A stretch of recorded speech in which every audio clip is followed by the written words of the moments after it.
Welcome to today's stream.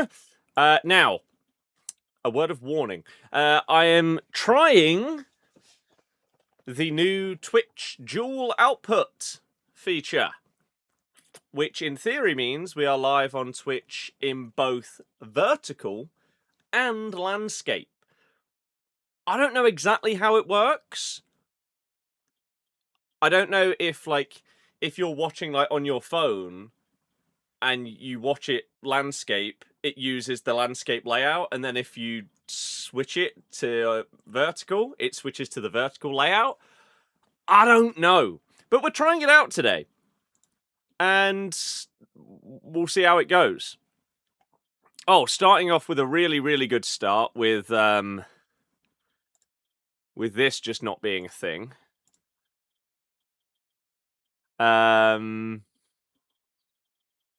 Okay. What did I do last time? We used...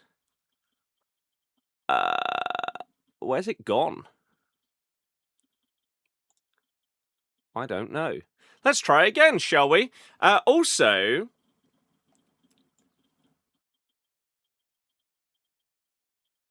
last time... the stream crashed. The stream software crashed. However, there has been an update to Streamlabs. So hopefully the stream won't just randomly die this time. Right, we are going to try and press this. Okay. Now, that's something. For whatever reason it is... let's do this. There we go. And then maybe move it a little bit like that. And then we should also have the image on there. Not on that one, but on that one. Right, and then all we need to do is move this. Bosh. And hopefully... we're good. Right. Hi, hey, hello, welcome everybody. I hope you've had a good day. I hope you've had a good week. I hope you've been enjoying the World Cup. And more importantly, I hope that today we can actually stream without tech problems being a major, major thing. Over the past 2 weeks when I've tried to stream, I've basically not been able to because it has just crashed. So it's been out of my hands. I've just not been able to be live, which is depressing. Not that this game gets any views anymore, so it is what it is. But yes, so you say everything is on shot. Can I open up my Twitch dashboard? Can I see both horizontal and vertical is the question in the dashboard. I'm intrigued. Stream preview, see vertical video. Click to see how your stream looks in vertical on mobile. Oh, that is perfect. That's exactly what I was hoping for. Okay. Beautiful. So that is our proper vertical layout. Sorted. That's the dream scenario that we will one day be able to do on YouTube as well, but for whatever reason they are refusing to roll out the update where you can do that. Did you play Goals? Is it good? If you did, you just seen it on the store. I mean, it's free, so you might as well try it out. I like it. I think it's good. So, I'd recommend giving it a go. What I wouldn't recommend giving a go is this absolute garbage. This nonsense of trying to win a perfect round 3 times in the gauntlet. I've done it once. I think I've got... what have I got left? How many goes? 5 left. It's awful. It's absolutely awful because it's just a complete and utter sweat fest. But we don't really have anything else to do, so let's try. Oh, we're currently on... we lost in round 3. The worst part about this is the fact that you can't just end your gauntlet run. So if you lose in your first game, you then have to go into your next 4 games and leave them all, instead of just being able to, like, start a new round. It's so painful, and it's so sweaty. It's grim. So I don't recommend it. Or I don't recommend trying to get the Eto. You can get the other objectives done, that's okay. But actually going for the Eto... No. Don't do it to yourself. Yeah, David, that is what the stream intro looks like on vertical. Which is why I normally skip past it quite quickly. But yeah, you've done it once, lost a final once, and have 7 tries left to win 2. Nice. Let me get some game sound on for you. And then... Oh, what am I doing? I need to lose. I need to start again. This is the problem. It's not ingrained. Right, game capture. Okay. Are you getting that game set? I'm not sure. Bulldog, hello. Ben, hello, hello, hello, hello, hello. How are we all doing? Thought you were going to say you wouldn't have a go at the game in the first place. I mean, honestly, at this point in time, when the World Cup's on, yeah, I wouldn't advise playing this game. Oops. There are so many good games out there. Again, there's a reason why the viewership on this game is pretty much non-existent. It is the deadest it has ever been for me. Like, we're getting single-figure viewership on YouTube. It's... The game series is on the brink of being done. In terms of its level. James, don't know what that means. Game sound is on. Why am I not seeing it on, like, the mic? Oh. Oh, they're giving a win. I mean, I need to leave anyway. I'm gonna leave first. Ha ha ha! Not sure why. There's no point. It makes no difference. I would have actually got a few more coins for staying in. Right, here we go then. So we've got 4 goes to win the gauntlet all the way through twice. I don't see a world where this happens, if I'm honest with you. But I guess we'll see. Oh. Oh, right, the game sound's coming through there, so it was probably very loud. Although I don't really know another way to do it.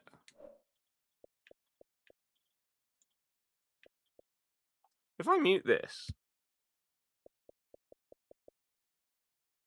You are getting game sound coming through there. Okay, that's fine. But it may have been really, really loud during that because I also had the other source on without realising it. So hopefully we're okay. How's my day been today? My day's been very productive. Got a video out earlier. Got my next TikTok out on the football side of things earlier as well. And yeah, it's just been a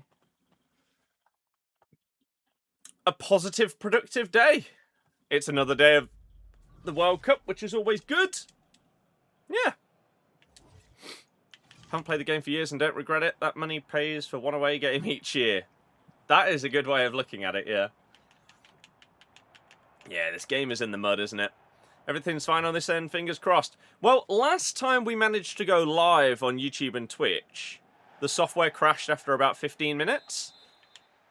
Now, as I said at the very beginning of this stream, they have updated the software. So, the hope, because it was specifically mentioned in the patch log, or the update log, that fixes for crashes, freezing, etc. are in this update. Jesus Christ, this game is pathetic, isn't it? I love AI defending, it's fantastic. Why do you feel like a bronze? Great. First touch plus, by the way. What a play style. Made a big difference there. You're offside. Yeah, the hope is that now, and that you're going to leave. The hope is that there aren't crashes. But we will see.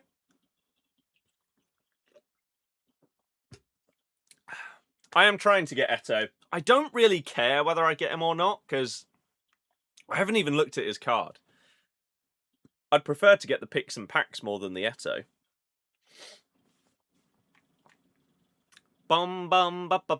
Is the game sound okay, by the way? Now that we've changed the settings. Are we all good? I hope so. Where are you? Okay. Apparently he's very good. I mean, he should be for like a, what, 95 rated striker? But it's this game, so I guess that's not a given. But AI defenders are the best players in the game! It's just crap. Oh. How bad so many people are at actually defending on this game. But the game does it for them, so they get bailed out. It's horrible. And the fact it's been like it the entire year, everyone has moaned about it for the entire year, and they haven't touched it. Despite this being the year where they listen to feedback.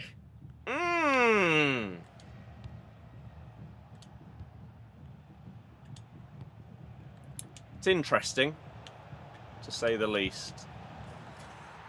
Right, round one. Done. So it's not quite as depressing as it could be. I'd be shocked if we do win all 5, but you never know. You never know. Next up, Eng. Aaron, hello! Welcome, welcome, welcome! Better than half of the 90 plus rated cards. Cheat code despite being bronze. Yeah, the game's stupid. Oh, for those that didn't see the Curbs video, I packed Verts.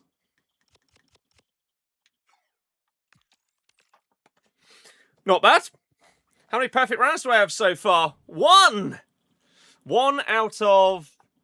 How many attempts do you get? 14? Or maybe it's less than that. I don't know. I've got 4 attempts left. It's depressing. I don't know why they decided at this stage of the year to make the Gauntlet the most sweaty game mode in the game. And make it so that you, like, if you won all 5 in the Gauntlet on your first attempt, you could genuinely have then played like 6 hours of Gauntlet after that and got nothing for your time. That's really bad. Especially when we're in June and the World Cup's on. You're trying to get people onto your game rather than going and watching the football instead. And this is what you put in? Ugh. Crazy. Yeah, I don't need Eto. Obviously, it'd be good for videos and stuff like that, but I don't need him. It'd just be nice to have. Oh my god. But I think we're in another situation where the people who can get Eto probably don't need him. And we've had those situations many times in the past where they bring out objectives where you need to be a certain level, like a certain skill level at the game in order to obtain the rewards. But the people who are good enough to be that skill level will already have monstrous teams and players, so they don't need those reward players.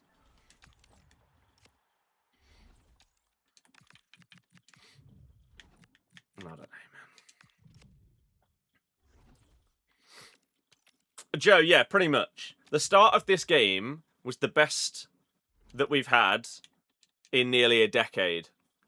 And then since the turn of the year going into 2026, It is getting worse every single week.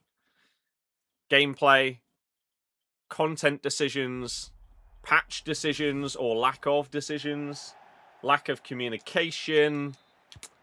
Yeah. Servers.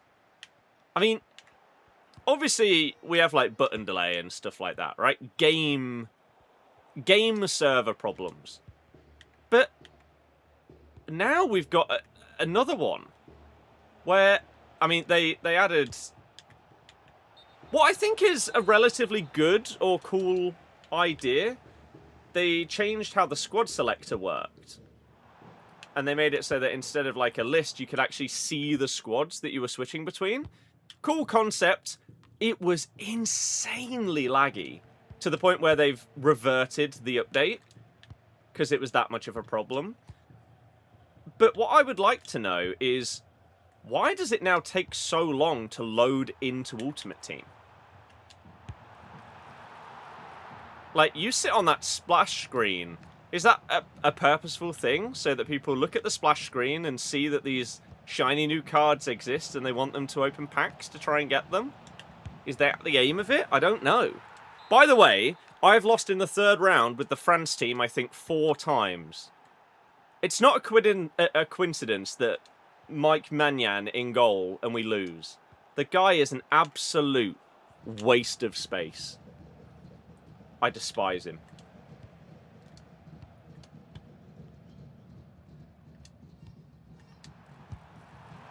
Oh, okay. Dylan, I'm good, thank you. But yeah, so now, if you load into Ultimate Team, you are sat looking at that splash screen for like 30 seconds. Why is that a thing? Again, if it's not on purpose, then what have you done? Why have we got like GTA load screens now? Oh my god. Bosh. Bosh. Look at this beautiful interplay.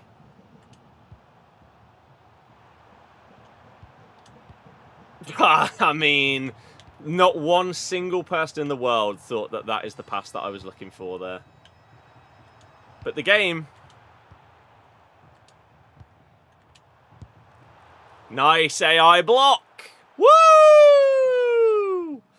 I love this game! It's so skill-based. It is coming home, of course it is.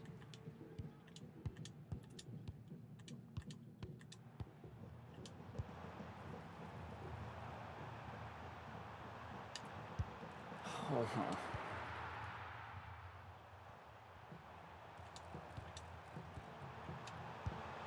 Finally! I think it's done on purpose to give you time to have a look at what's coming out.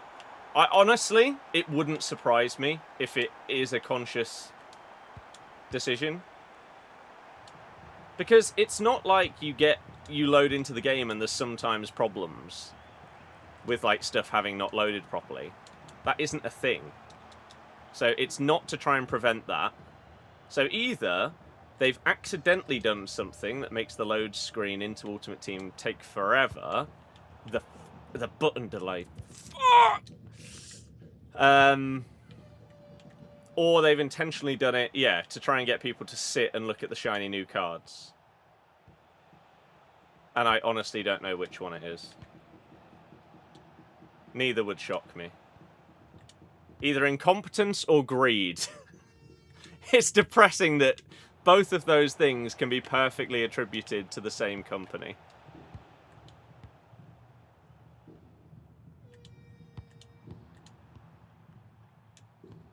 Oh my god, it was to... it was to Cherky. Swear anyone can beat anyone doesn't make any sense. I mean, there are games where it feels like that is the case. Absolutely. Jay, hello! How are you doing, sir? Bienvenido! They've had one shot and scored it. Of course they have. It's so weird as well, because EA in general are fantastic at other games. I wouldn't go that far.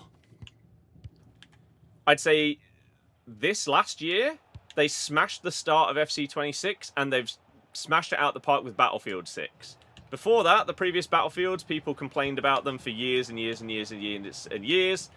It's pretty much like Battlefield 6 is the first absolute smash hit since like Battlefield 4, God knows how many years ago. They've had major controversies with other games like Battlefront 2. So, yeah.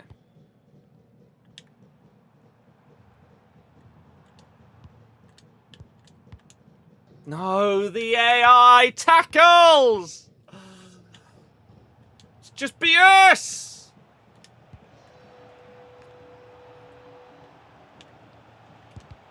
Well done. Go! You're going to get caught, aren't you? Oh, you're offside anyway. It is way too long of a splash screen. To the point where, yeah, you've looked at the cards. You don't need to keep looking at them.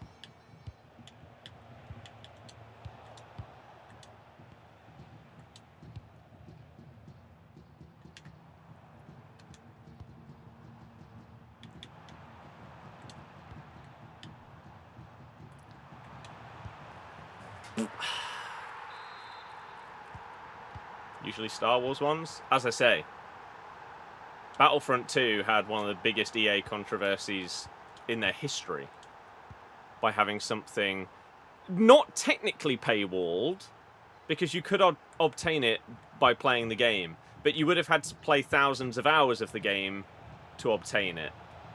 How on earth were you on side there? And of course, Manyan can never rely on him to make anything other than a bog standard save.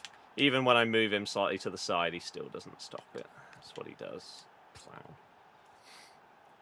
What kind of golf trip?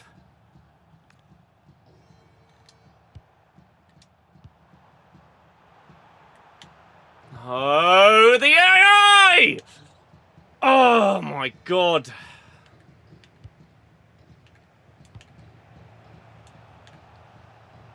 Why are you not running? Jesus. Good God.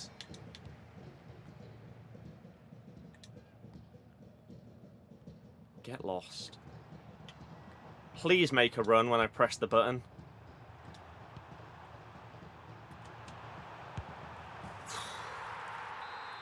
Seeing the difference they do for Madden compared to FC is crazy. In what sense? Christ, that was close.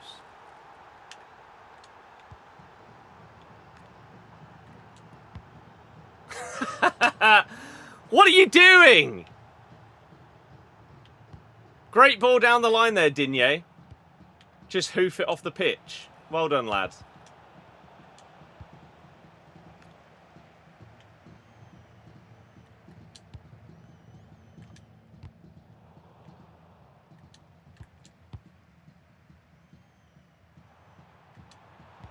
Oh, AI perfect interception, as if it was passed to him gently from a yard away by a teammate. Not absolutely fizzed at him whilst he's facing the other way. Absolute joke, man.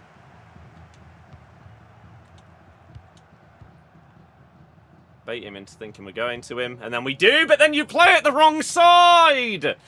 Oh, and now we're going to concede a 90th minute equaliser because of it. Okay. They cocked it up a bit. That's a disgraceful tackle. The Russell Martin haircut, that's it, he's my idol. If you want to see my full thoughts on us signing or appointing Russell Martin, the YouTube video went live yesterday. Blow that whistle.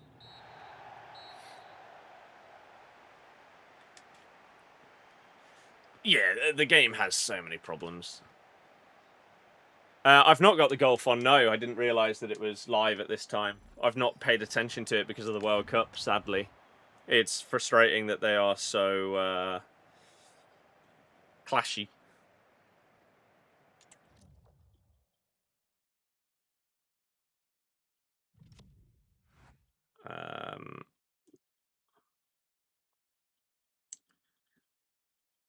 Okay, that's all replied to. And then quickly just see this. Okay, that's fine. Yeah, it's going to be absolutely boiling over the next week. So we have we've committed to buying a new fan, because one that we looked at previously that was on sale seemed like it was only on sale for one weekend, and we didn't commit. And then after that, it's not been on sale since, but now it is. I've watched every single game of the World Cup all the way through, so I've seen everything. If you want to see my coverage of the World Cup, you need to be following the footy content, right? So whether that is on YouTube, you've got YouTube Shorts going up basically every day on Birdie Football. Same on Instagram. Same on Facebook, actually, which I'll get into in a second.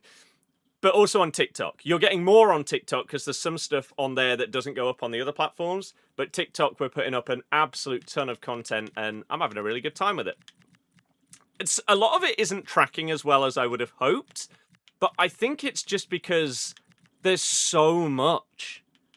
Like, there's so much content and there's so much football that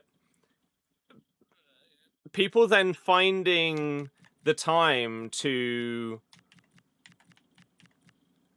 watch stuff outside of the actual football is a bit hard. Bro, still playing FC 26 in June. Come on! Yeah, what would you rather me be doing? Out of interest. Would it be fine if I was playing Geometry Wars? Forza? No. Rage purchased an HC unit this morning, as in a portable one.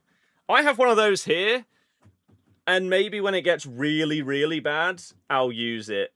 But it doesn't actually ever seem to bring the temperature of the room down properly. It brings it down to like 27 instead of 31. Which is still warm. So I don't really use it. It is very hot. Dylan, hello. Maddie, thank you very much for the generosity and support on Tick of the Tuck. Thank you. Thank you, thank you, thank you.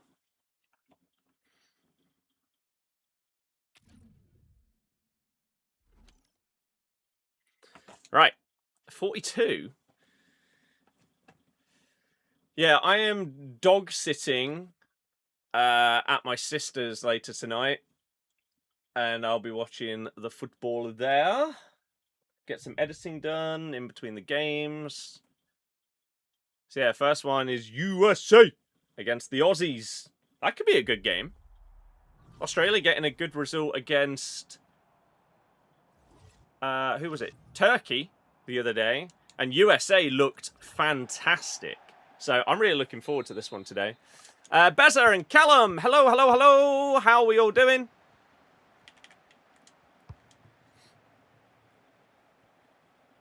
Would have loved it. He would. UEFA have confirmed there will not be hydration breaks in the Euros. Thank God.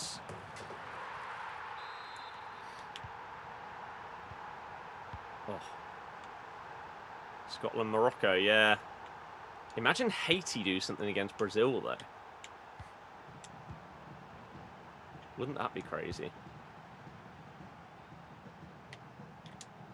Cape Verde did it against Spain, so it's not completely out of the question. You never know. And Scotland got a little bit lucky against Haiti, to be fair, in their win. They could have had 2 penalties against them. They basically should have had a red card.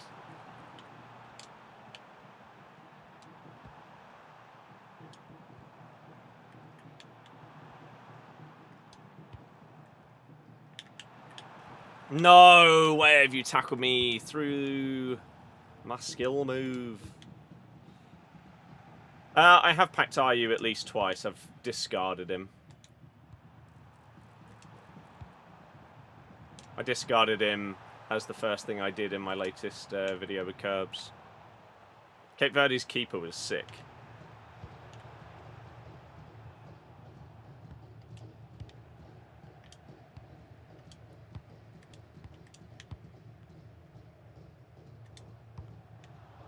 It's not what I pressed, man. This game stinks!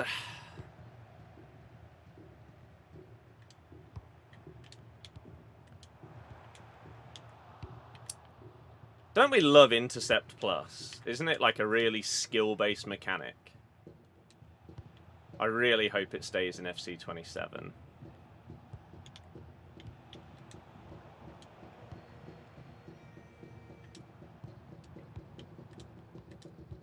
Are you off? Wow. How? How is that not a goal? That's crazy. My Intercept Plus, though. Just deflect straight back to them, yeah? Seems fair. This game makes me want to just uninstall daily.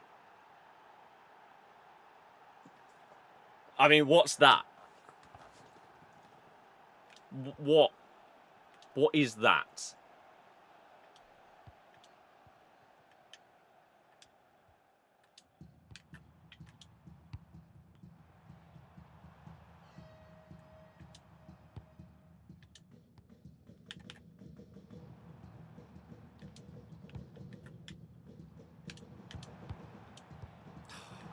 God, it just goes to the wrong player.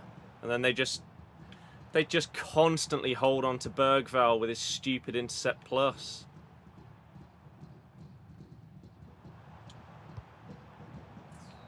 I use telebroadcast. Sadly, no matter what camera angle you use, you're still going to see the same BS. Is Cooper the best goalie that the world's ever seen? Apparently so.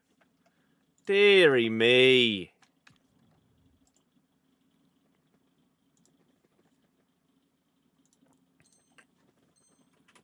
Who even is this?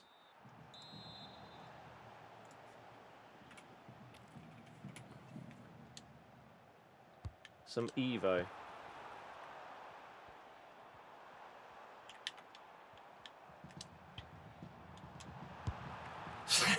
Okay. Oh, we have fun, don't we?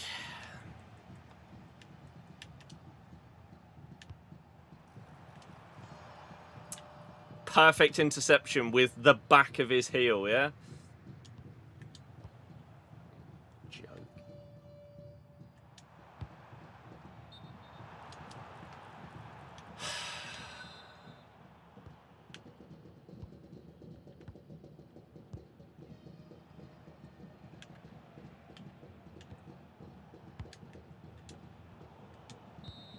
We actually got some AI defense in our favor, my god.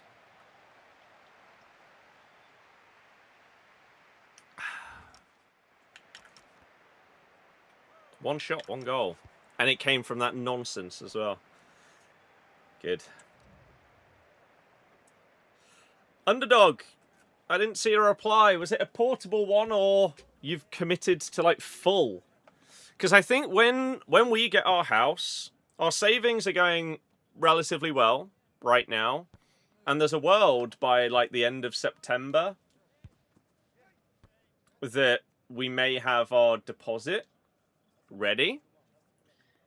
And then anything else that we like save whilst we're looking and going through the process of finding a place is then going to be put onto other fees and stuff like that. But also, I think we're going to commit and get proper aircon in our house.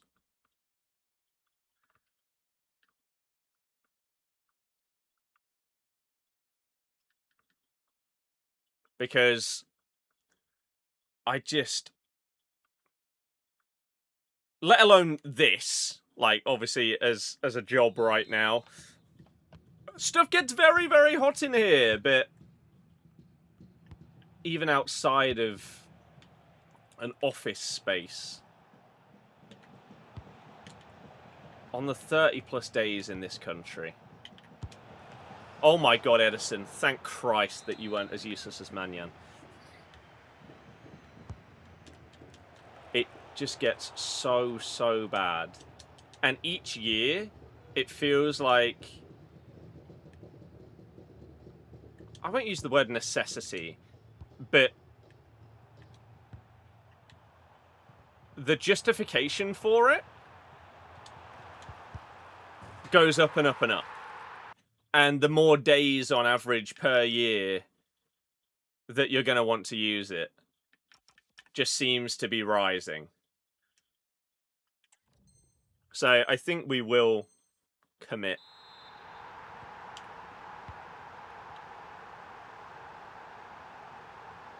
Probably not for every room, but...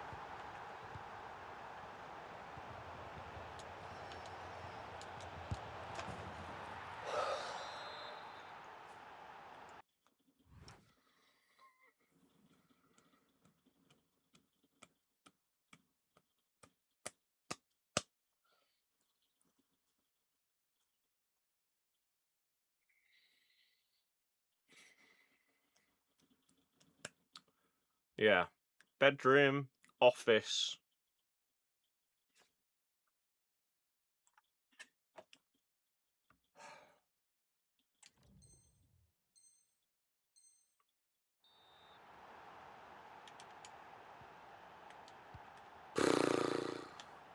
How are you getting 2? Absolutely not. Oh, the button delays.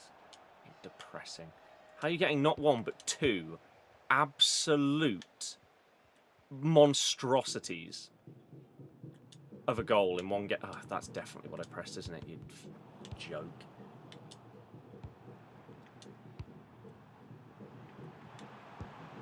Oh, great through ball.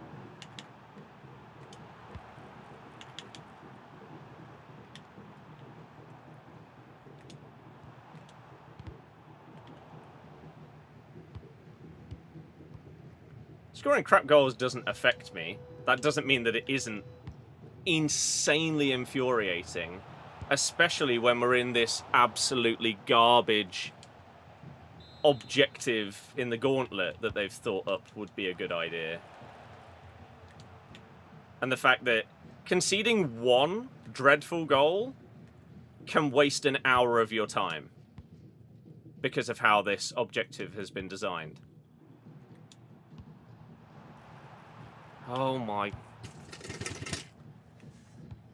The game just stinks. Oh, and now we're player locking, as if it wasn't bad enough that you've managed to scam yourself 2 goals in this game. Now you're turning into a right plonker. That's not what I pressed.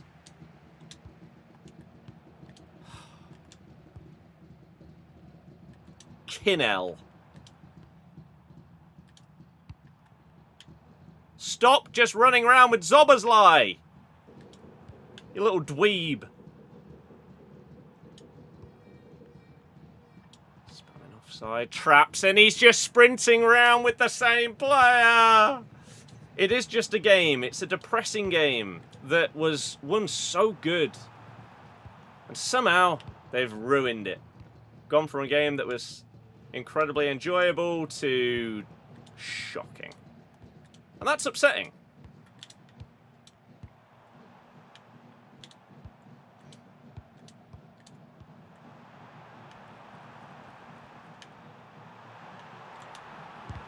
How is it not a foul, though? Okay. Okay.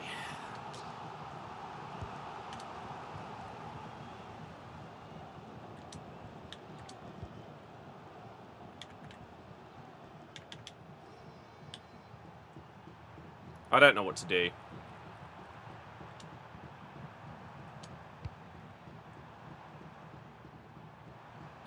Just bang it. Hope for the best. Sometimes, that's the only solution. You try and do the logical thing of, oh, I'll pass it here, I'll dribble here. but the game just doesn't work, so... Go against your own logic sometimes. Of, I know what should work here, but it's FC20... Look!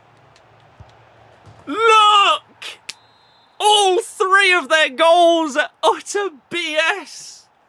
So it doesn't matter what logic you use. It doesn't matter what tactics you try. If the game wants something to work, it'll work.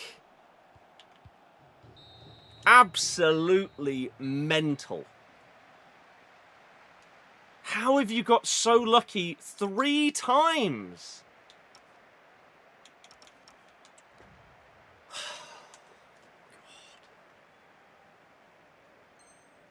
And again, normally it wouldn't matter that much, but this objective was made by some sadistic clown at EA that just revels in people experiencing pain playing this game. It's the only explanation for it.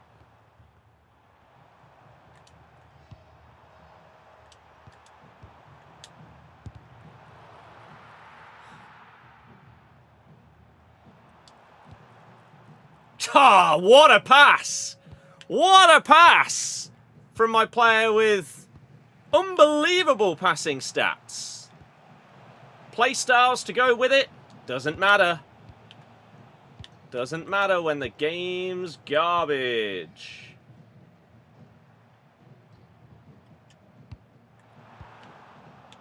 How on earth has it auto-intercepted that whilst wiping me out? Crazy. Fair enough if they'd slide tackled there, but the fact it comes up with intercept plus, you know they didn't.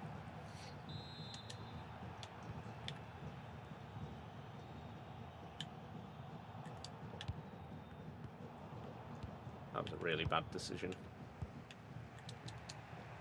Thankfully, they didn't make the most of it.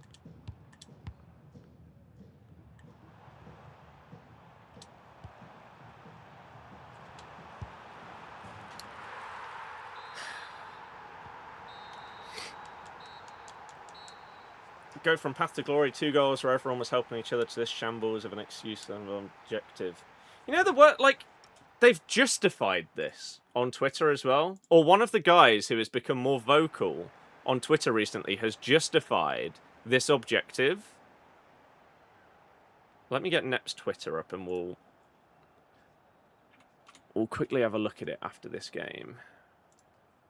Because I know he replied to his tweet about it.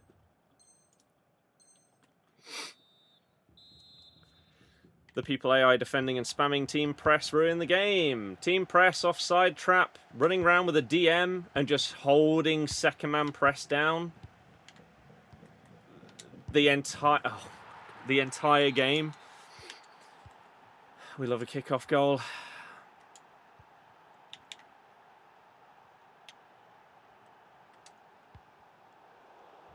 That was a bad pass.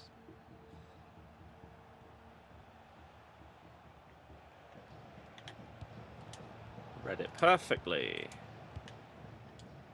At least that one didn't rely on them getting like 3 rebounds. It was a kickoff goal, so you know that the game is a little bit weird at kickoff, but it wasn't as dumb as their others. The intercept plus is so stupid. My player's ahead of you. There's no world where you should be able to get that ball.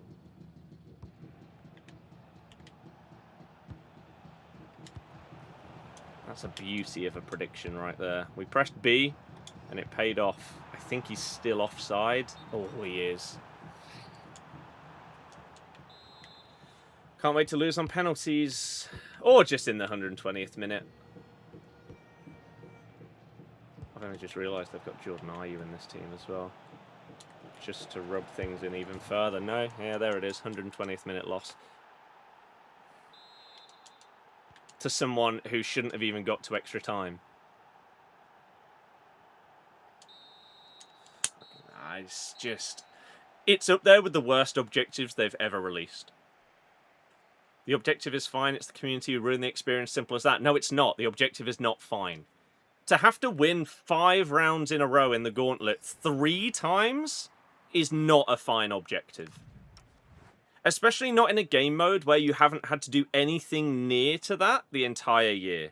To just drop that out of nowhere and turn the gauntlet from my favourite mode in the game this year to the biggest sweatfest was... like... The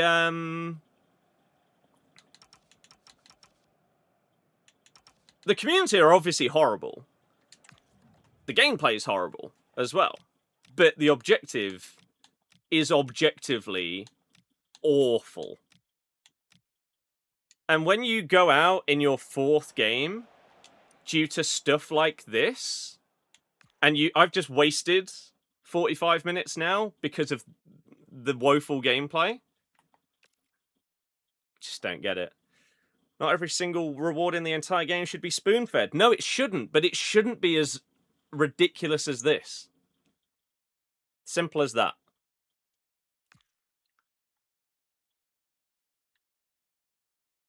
To up it to 5 rounds and have to win 5 rounds in a row 3 times is such a ridiculous jump up in objective. It's just dumb. And as I say, when you end up losing due to stuff like that, first goal,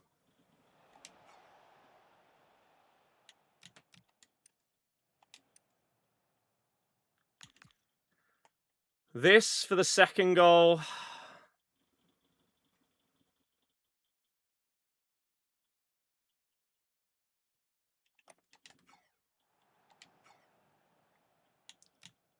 And this for the third goal. When your gameplay is as bad as it currently is, and there's so many bounce backs and stuff like that for those goals, you can't ask people to be perfect if your game isn't perfect. That's how I see it. Let alone being perfect 3 times when your game is a joke. It's just stupid. It's just dumb. So we lose in round 4 that time.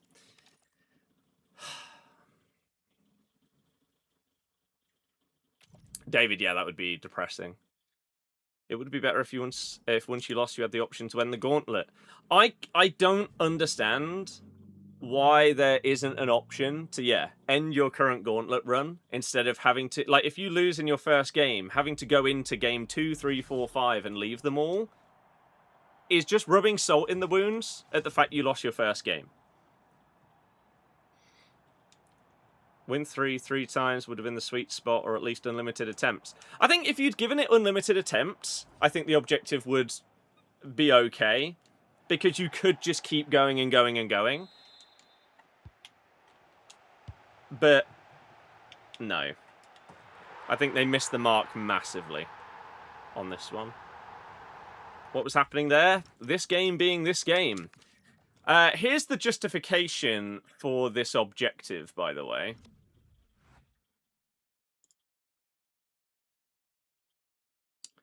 So,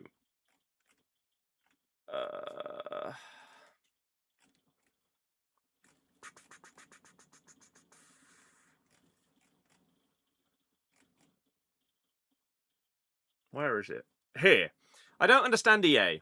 For the last 10 to 12 gauntlets, the big rewards have been play/score/win X games and totals, with the bonus rewards for a perfect round offering some otherwise nice packs, but never the main reward. Today they've given insane rewards for the gauntlet, but have locked it behind needing 3 perfect runs in June during the World Cup. And not only that, isn't this the first time that it's 5 rounds instead of 4? So, the thought here is... So this is from EA, right? This is one of the guys, the senior product manager, working on mostly Ultimate Team content. This is one of the guys that featured in the latest interview with Nate, the FUT accountant. There's a ton of other accessible content right now across FUT for Festival of Football, but it feels like there's a little gap for those players who love competitive experiences. That's what Champs is supposed to be for.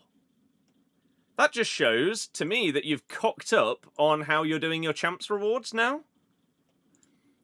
That gives space to try Gauntlet as that competitive experience for players who want that.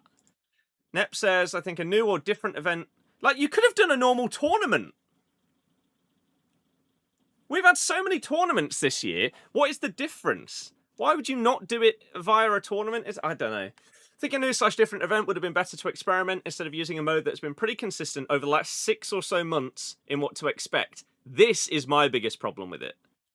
The Gauntlet has gone from being my favourite mode to I detest playing this objective. It's awful.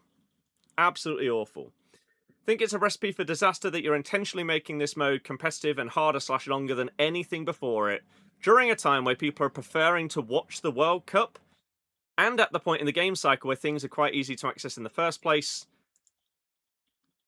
And he says, I get your point, but also shaking things up has value. But when you do it, can be polarizing, like when we did the Mycon League. We've got such a varied player base that not everything will be for everyone. And that's okay if the overall experience at the time is balanced. It's not. And this isn't this isn't close to being an objective for everyone. This is an objective that feeds maybe, what, 1% of people are probably going to obtain... Maybe less than 1% of people are going to obtain this objective reward. Nep says, using shaking things up as a point of argument is disingenuous. Squad battles rather than a chance of being copy and paste for so many years. There are so many opportunities in those modes to offer competitive enhancements. Looking at bounties. Agreed. And he replies with, I'm referring to things that we, who work on live content, have the ability to meaningfully switch up within the realms of live content. Long-term criticism is valid, but I don't think that's a reason for not trying things with content. And Nep says, there's value in changing things up or trying it. He loved the Selical objective. On the flip side, I don't think making an already grueling mode even more competitive and challenging during this stage of the game is the change that I would have opted for. Especially when people are leaving the game because they don't enjoy the gameplay and the sweatiness of it. He said, appreciate that, we won't get everything right, but honestly I'd prefer that to releasing something that no one even talks or cares about. I just... This was not the play. And you say, yes, we don't always get everything right. You've got this very, very wrong. This objective is a joke. To the point where someone like myself that has been playing Ultimate Team for... What is it now at this point? Like 17 games? Thinks that this is one of the worst objectives you've ever done. And I'm not alone in that. The best part about all of it is the Eto reward is mid. See, this is the thing, right? Where is he? This Eto card, when you compare him to the other cards that you've probably already got / could obtain right now, it's not as if this card is barging everybody out of your team. Right? He's good. Don't get me wrong. He is definitely good. But he's not... Like... If we compare that... Like, what I would want is the 4x90, the 788, and the 3 PTG pick more than the Eto. I mean, if we look at... For example, what did I put him in? I packed Verts the other day, right? This card is also double 5-star. He's also 5'10". But instead of only being able to play striker, he can also play cam, centre mid, or left mid. Right? His stats are objectively better than Eto. He can also upgrade. And his playstyles are very similar. Right? And that's just one card. Like, people would have had this SAR for ages. And players like that are so similar. People will have Evos that are very, very close to that Eto. I mean, right now, you are able... I could do it, actually, right now.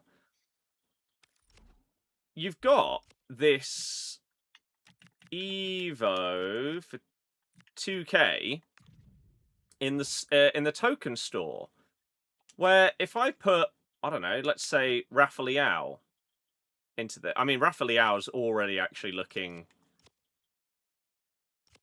just as good as Eto, who can also now play left back and centre mid. So I'll try and put him in a video in a wacky position at some point. Let's take someone like João Pedro, a random team of the season card, right, and put him through this Evo. All of a sudden, he's double 5-star, can play at cam or striker, has better stats than Eto, has very, very similar play styles. Because who wants Power Shot Plus in June? And that's just coming from a random team of the season. Let alone a player that's been, like, curated. Like my Silko Thomas here. If I put him through this, he's already double 5-star. He can play all across the front line.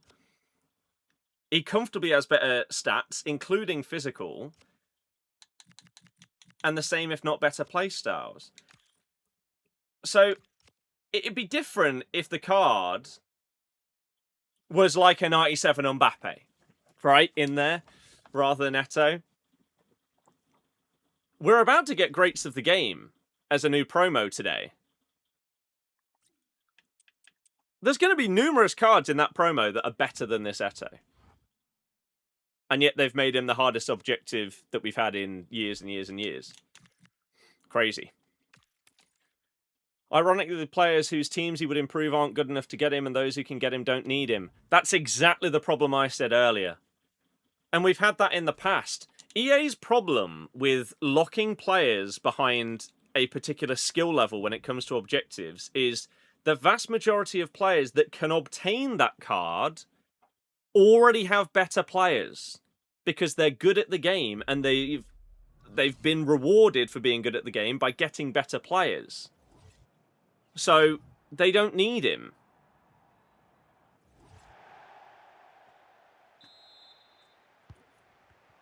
It's ridiculous.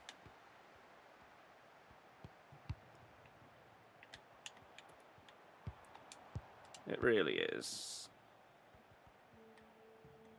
And again, just not being able to back out of, like, your gauntlet run after losing in any round, let alone like the first round, just adds to the pain of it.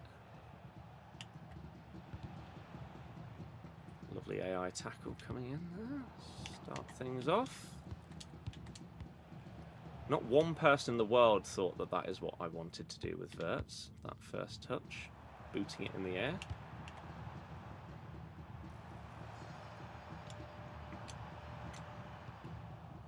Decent defending, but yet again another touch going absolutely nowhere near where it should have done.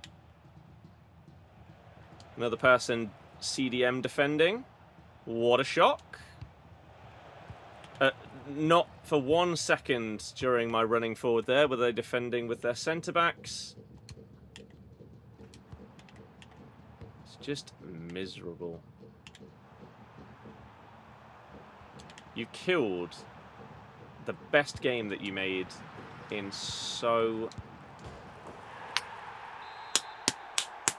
many years. And I don't know how. I don't know how we've got to this mess that is this gameplay from what we had at the beginning of the year. No delay, smooth, quick, responsive, dribbling, passing, shooting.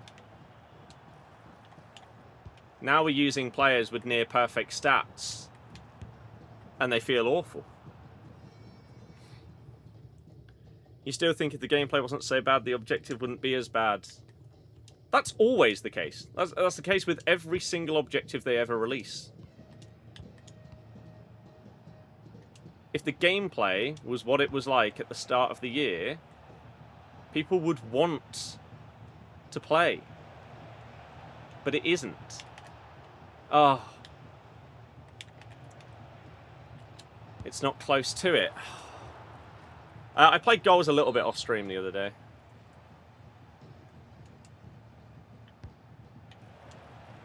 And I think, yeah, with the pace at which the power curve moves, unless a reward... Like, this Eto should have been, like, 2 ratings higher. Should have been 2 ratings higher. Because otherwise, as I say, Greats of the Game comes out today. He's going to be immediately... Like, you're going to have sat here sweating for hours and hours to try and obtain this card. And he's immediately going to be outdated. By, like, 5, 10 cards in the new promo. Stop just holding second man press constantly. Everyone plays this game in the exact same way.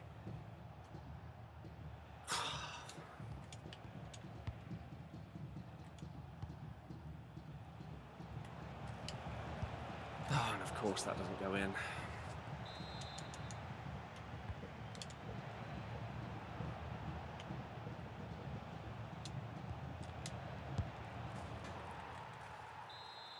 I've not tried Copper City yet. No, I will try it at the start of next week.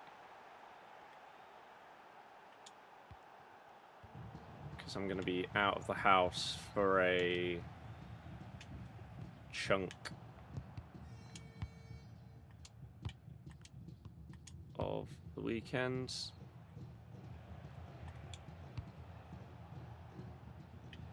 Travella's being nerfed is still one of the greatest things the EA have ever done. But then, you need to make it so AI defending and just constantly second man pressing doesn't work. But yeah, I need to download it actually. Got the code, need to download. My Chemical Romance announced new album. The True Lives of the Fabulous Killjoys. Deluxe edition coming the 10th of July.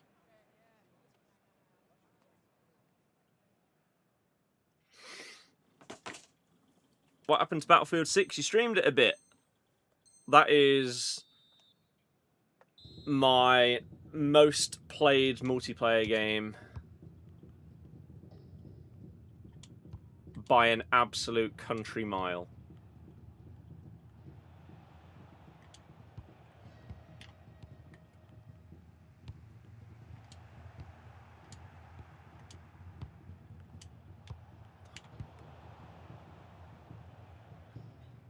The only reason I haven't played it as much lately is because of the World Cup.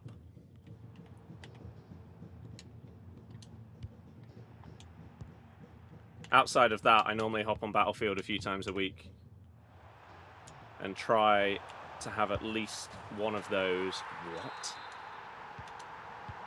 be with a mate. Shockingly, Team of the Season Pina's good, yeah.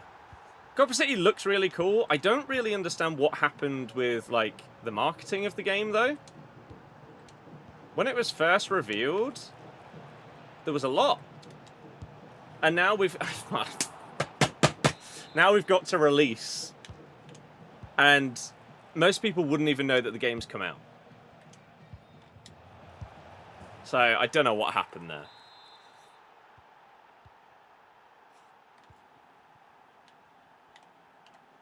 User, that means nothing to me. Like, when they had their big marketing push, when they revealed the game and they were trying to get everyone to wishlist it, that was really good. And then, yeah, like I say, the game has come out. And I think the only way that most people would have known that it came out, they paid Fabrizio to tweet about it. That's about it. Which is really disappointing. Because it's such a cool concept. And I hope I'm going to enjoy it.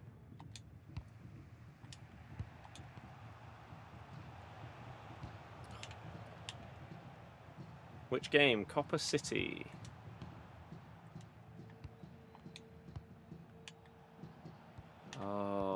This game is depressing, man.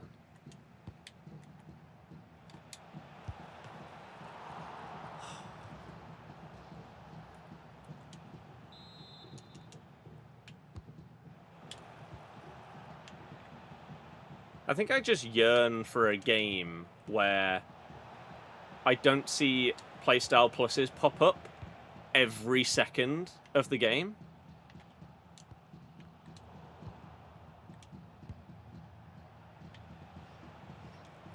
Like, look how much of this game has playstyle pluses involved.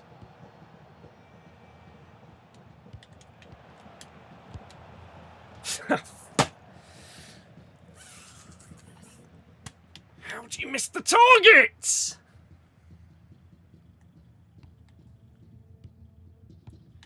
FC 27 is, as it stands, planned to be my last FC that I create content on.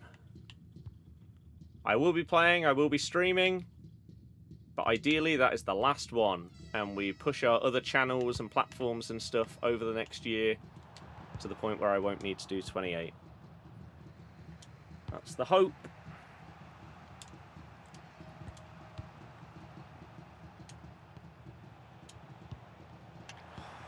Look at it. Look at... He's falling over backwards. But intercept plus. The game stinks.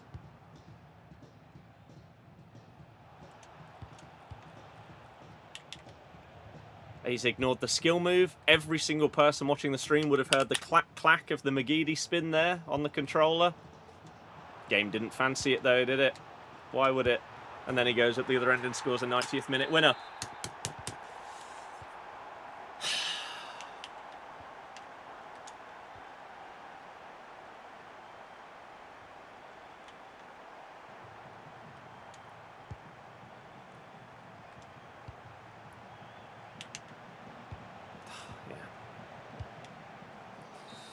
Yep. So what's that? Game 1? So I would now have to win all 10 of my last games in the gauntlet in order to get the Eto. How enjoyable. And now we have to go into our next 4 games and leave them because there's no way to leave the gauntlet.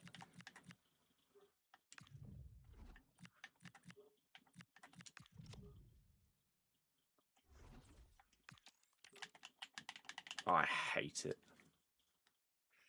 Goals is a worse game overall, but is more enjoyable. Yeah.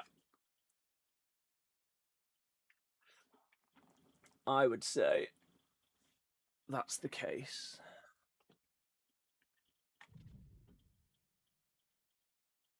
I've put a lot of hours into Forza. A hell of a lot. I love it.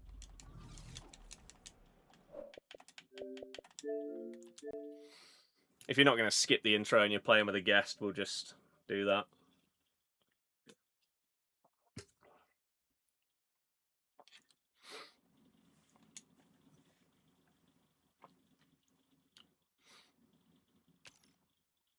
Just depressing.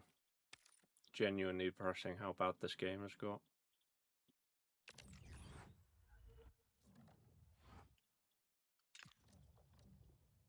I just don't understand.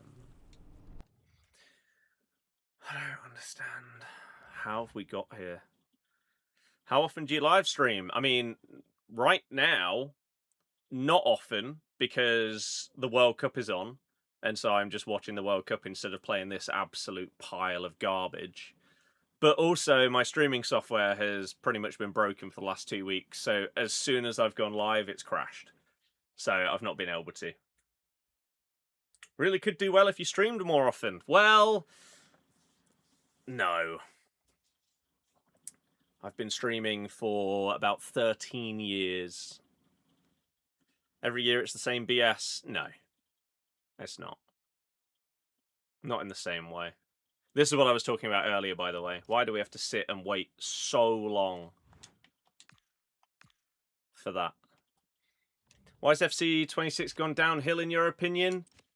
Oh, where to begin? The fact that they started the year saying that they would listen to all of our feedback, did that for about 2 months, and then completely binned us all off. Everybody is moaning about playstyles being ridiculously OP, and they have been for at least 6 months, maybe 8 months at this point. Have they decided to nerf them? No. Despite this being the year that they're listening to feedback. Everyone's been moaning about AI defending being way too overpowered. Have they decided to nerf it? No. No, of course not. Of course not. People have been moaning about the servers that started off this year really, really good. And then once we got to like Team of the Year time, we started to get button delay in the game and the servers went off a cliff. Have they improved them? No. We started the year getting a load of interaction from EA, going on podcasts and putting out informative posts and being cooperative and open about everything. Then we got to the start of 2026 and nope, they stopped that one. So not only have playstyles, the servers, AI defending completely killed this game, they lied by saying that they would respond to player feedback throughout the year, which if they had done, these things would have been fixed months and months and months ago. But they didn't, so they haven't. The start of this game is the best FC or FIFA, in my opinion, that we've had since like FIFA 17 or 18. The first like 2 or 3 months were unbelievable. And now, it's down there with last year's game and like FIFA 21 as the worst of all time.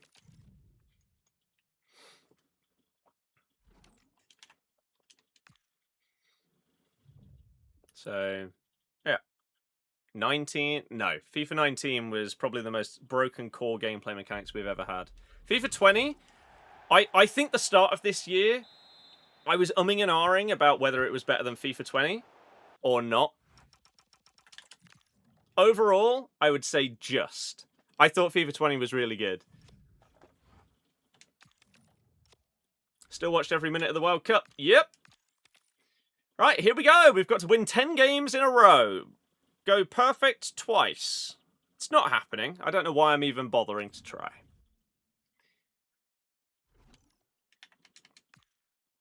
If FC 27 is brilliant, will I constantly stream or not?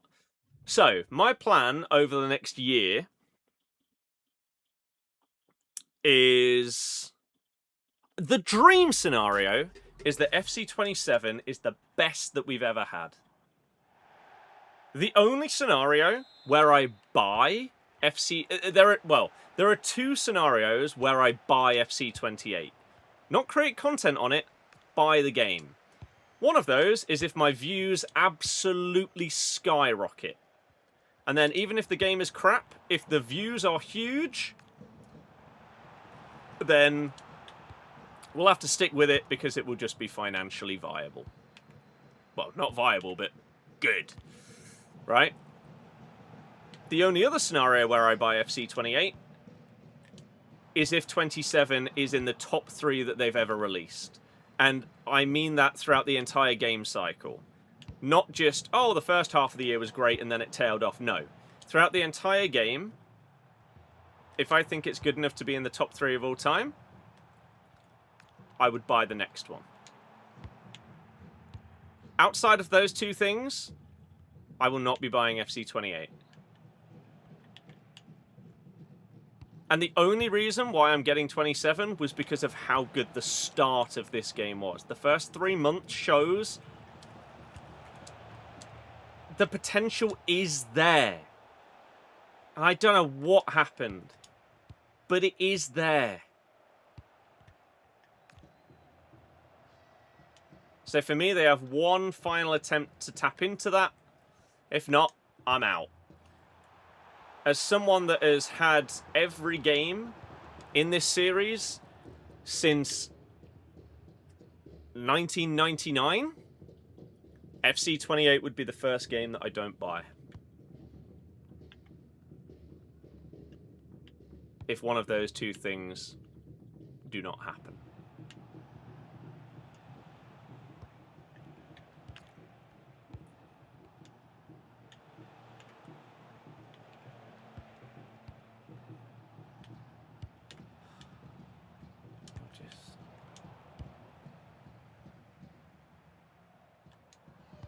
I've not done Alawiren or Hugo Sanchez. Patch after patch, that's what ruins the game. No. That's a common misconception. It isn't a patch or multiple patches that has made Bruiser and Intercept ridiculously overpowered. They've been like it from the start of the game. Finesse shots have been unbelievably good since the beginning of the game.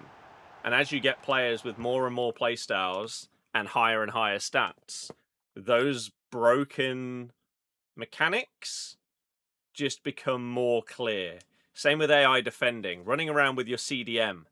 I vividly remember in the first week of this game, I played against someone that was holding on to their CDM, and that was how they were defending. It was only one person, and it worked relatively well. And I remember saying at the time, that's a bit worrying that that worked. Hopefully that doesn't become a thing or isn't a consistent thing. Oh, it became a thing. It very much became a thing. And that wasn't due to patches. That was due to people figuring out what worked and actually a lack of patches to fix those problems. If we had a game that had gameplay patches consistently, then we wouldn't be in the situation that we are. But it doesn't. It took them, what? 8 months? 7 months to patch Bruiser. People have been moaning about Bruiser for the entire game. How can it possibly take you that long to patch it? All you need to do is a hotfix where you just tune down how good Bruiser is. And if you go too far, you turn it back up. Right? And then you go again. You try again. You try a different value. You try a different setting. Just like they did when they changed technical dribbling. They toned down technical dribbling massively, and then people moaned about it, so they brought it back up. Not back to 100%, but maybe back to like 90% of what it was. You could have done exactly the same with all of these other playstyles, but you didn't. Why?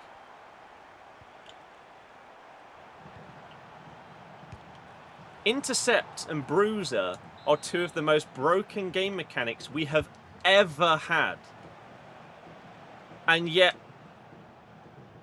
we're now 9 months into this game, and Bruiser's had a bit of a patch. Intercept is exactly the same as it was.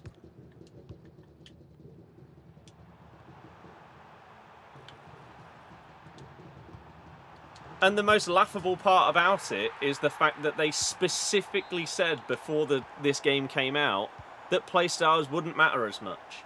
And yet they have completely ruined this game, and have done for the 9 months that it's been out. And they refuse to change that. So not only did you go against playstyles being as important as they are, which, how you got that so wrong? Did literally nobody test the game? Mental. But also, then you lied about listening to feedback and fixing things based on what people wanted.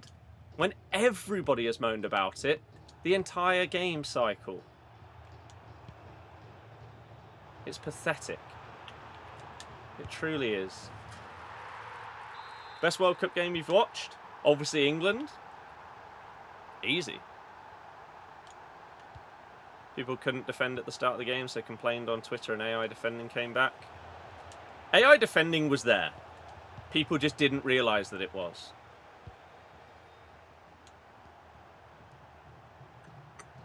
EA didn't change that. Like, As I say, I came up against someone that was AI defending in the first week of the game. People just didn't realise how effective it was. People sucked at manually defending, and they still do. You come up against someone that is AI defending and get them into a scenario where they are forced to actually switch to a defender. They don't know what they're doing. They can't handle you. So that hasn't changed. They improved the jockeying speed to deal with the responsive dribbling, and that helped manual defending, made it a bit easier. But then people realised, oh, I don't need to do that when I can just run around with one player and second man press the entire game. And then when you get to the point where everyone starts getting intercept, starts getting bruiser, starts getting relentless, you can just keep doing that over and over and over. Just got back into Ultimate Team, only have a semi-good team because of Evos. Evos will be better than anything else that comes out. They always are. Content creators have spoiled the game, in your opinion. They're the ones who tell everyone the broken crap for them to copy. I don't agree with you. And the reason I say that is, if it wasn't a pro player saying these are the best tactics in the game, it will be some random person putting out a tweet or a TikTok that everyone then copies anyway. It doesn't matter who it comes from. EA have lent into that by allowing you to just copy someone's custom tactics codes. So EA know that it's happening. They actively encourage it. They want people to be copying each other's tactics, otherwise they wouldn't have put that in the game. And as I say, it doesn't have to come from a pro player. It can be some 12-year-old who puts out a TikTok that goes mega viral because they've figured out a new overpowered corner tactic.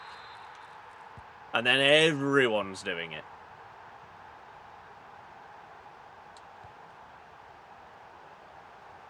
I can get behind the notion of a lot of these people don't help the situation, or they're hypocrites around the situation, I think would be a more fitting thing. So, for example, for myself, if I was sat here doing all of the stuff that I'm moaning about, utilising custom tactics, or using the same meta formations as everyone else, playing the game identically to everyone that I'm complaining about, just AI defending and second man pressing and running around with a CDM the whole game, that would be massively hypocritical. But I don't do those things. And so that's why I feel like I can be frustrated by them and voice my frustration. Whereas you do have people that moan a lot about game mechanics and stuff in the game, but then they do those things. And so they are part of the problem. Now, to an extent, with some stuff, you can say that if you don't do it, you're hindering yourself. And I think to a certain extent, that's understandable, right? Like, if you were evoing a centre-back, right? And you didn't put Intercept Plus on that centre-back, you are hindering yourself. Right? But that doesn't mean that you then have to do the exact same evos on the exact same players as the guy that you saw on TikTok. It doesn't mean you have to do the exact same custom tactics and formation as the guy you saw on Twitter. You can play in your own way. You don't have to just abuse the meta constantly and just do all of this CDM defending and second man press and all of this crap. You can play your own way. And it is significantly more enjoyable to do that.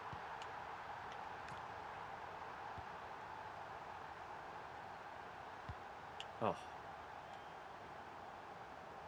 And so when you've got the people that are moaning about the game being too sweaty, but then they're sat there player locking every other pass, you're part of the problem.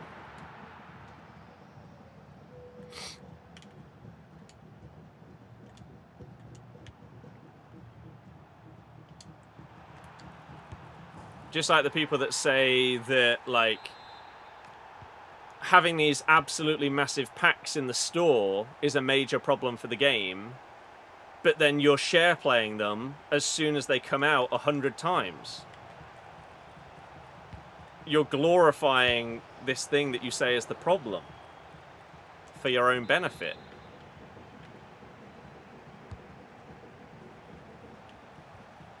So there is a lot of hypocrisy when it comes to the stuff that people moan about. Ugh. Crap. Some of it, again, to a certain extent, can be fair. Others, no.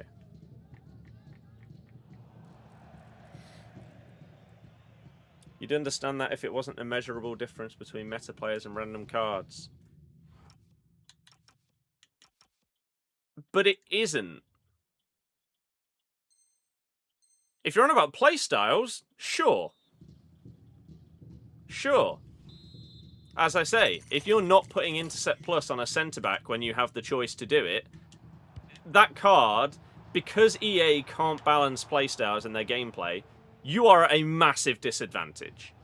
But that doesn't mean that you then need to use the same Evo player as everybody else. Right? They're going to come out with the same stats. They're going to come out with the same playstyles. Stop being boring and just going on FootGG and seeing who the most popular cards are and using them. Have a bit of originality.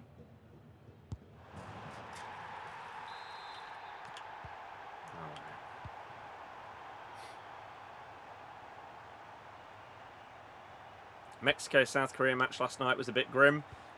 It wasn't great.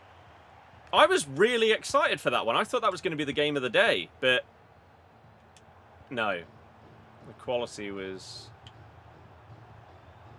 disappointing. Why are you staying in this game, by the way? 9-0.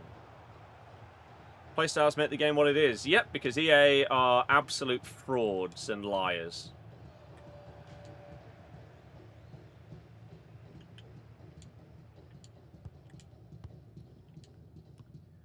That's true, but they have different run styles, height, stat restrictions, etc. A lot of them don't. A lot of them don't. Because if you're starting off like this Evo chain, you're starting off with a bronze player. All their stats and playstyles are going to come out absolutely identical. Yes, one might be a couple of inches taller or shorter than the other. But overall, all the cards are going to be the same. And so you don't need to use that guy over this guy. It's just boring. I understand that people will use the stuff that gets them the biggest advantage in the game, even if they don't enjoy it. But to me, that's just really sad. Yeah, Van de Ven Evos throughout the entire year is a perfect example of just no one having a mind for themselves and just having to go for Van de Ven, and just it's so dull to see it over and over and over.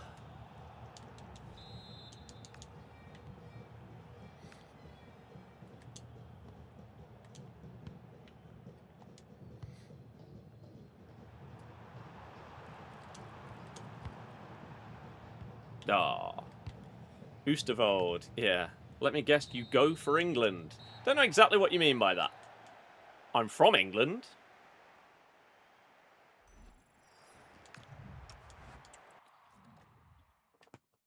Do you mean that you're guessing that I think we'll win the World Cup? Or something else? If it's something else, you're going to have to clarify. Because I don't know. David, let's have a look at your Neymar. Yeah, that's kind of ridiculous, isn't it? That's the kind of Neymar that I... See, the problem is with Neymar, right? Neymar's going to be so popular as an Evo that it feels like it's going to be boring and meta to do him. But at the same time, he's always one of my favorite players in the game every year. So, stuck between a rock and a hard place.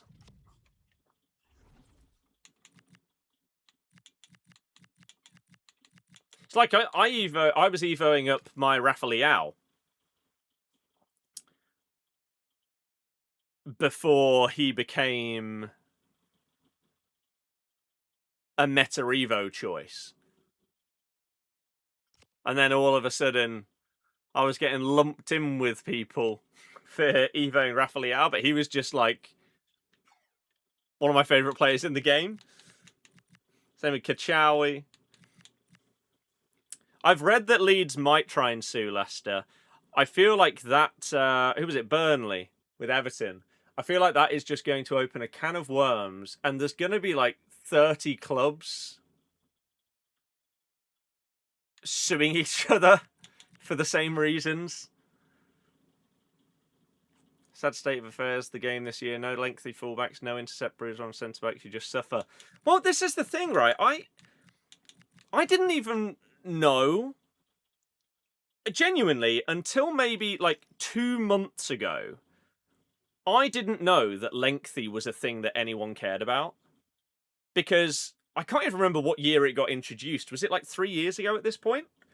And that year, if you didn't have lengthy centre backs, you were at a massive disadvantage. And that was one of those game mechanics where, as much as I hate that something like that is influencing your team, you are at such a disadvantage if you didn't use it that you were forced to. It was the same as the year when you had to put your depth up to like 60 because the game mechanics were stupid. And if you didn't have that, again, you were in a lot of trouble. But I didn't know until, as I say, maybe about 2 months ago, that anybody cared about that at all. And that lengthy is the thing in this game. And all of a sudden, a lot of stuff made sense to me.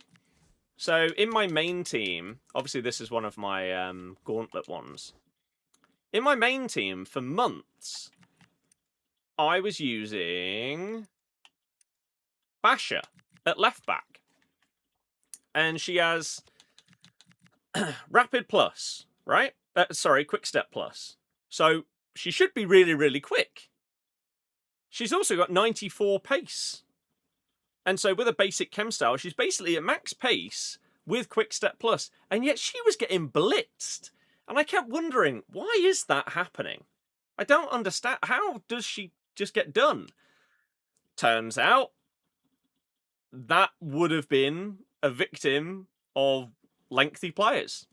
And I had absolutely no idea what was going on. I thought she was just one of those cards that just didn't feel as fast as her stats.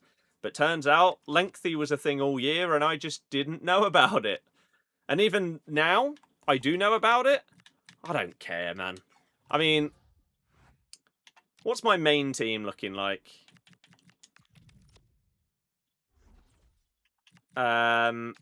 We've got controlled, lengthy boy, controlled, lengthy Joelinton, explosive, controlled.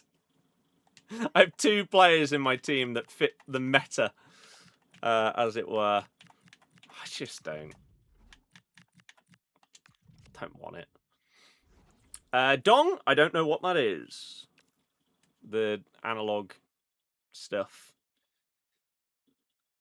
Oosterwald, left back, and Araujo, right back, lengthy everywhere. Yeah, people are obsessed with it. Unknown, yeah, exactly. So yeah, even my Rafael Evo isn't the meta one, even though he's a meta player, because I don't have him as a lengthy boy.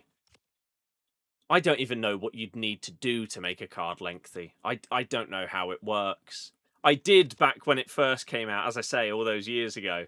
Nowadays, because I completely forgot that it existed, because it's not been relevant, I don't even know what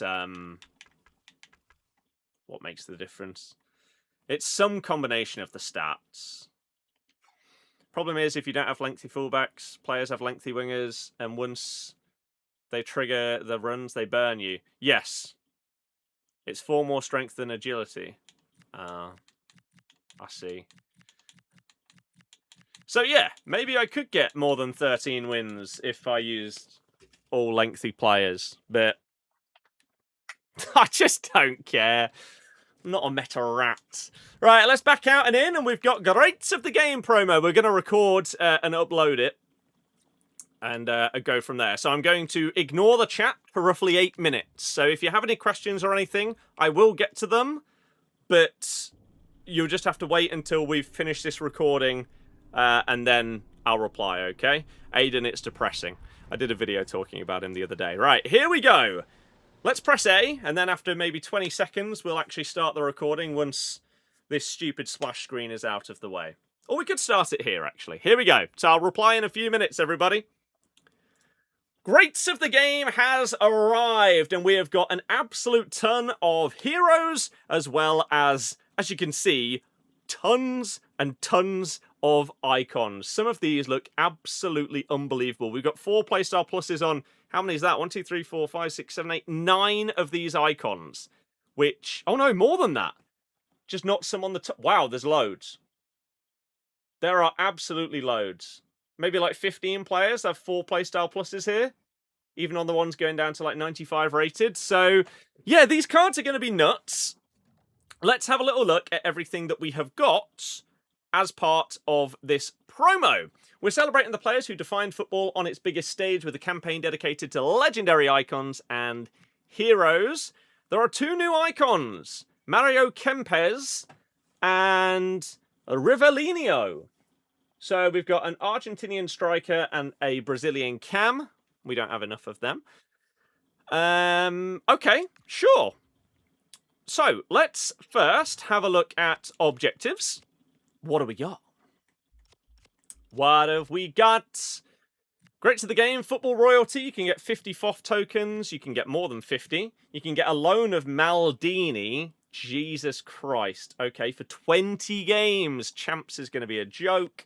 Same with Zico. Same with Iniesta. Same with Closer. Bobby Charlton. Banza. Who invited Banza? And Thomas Asante. Okay, well, that's kind of crazy. That is a lot of cards right there. We have got Festival of Football Home Colours League. Compete in this to earn Festival of Football tokens, a 94 plus Greats of the Game guarantee pack. We've got some other tokens, XP, some packs in here, some Evos. Let's take a look at this one.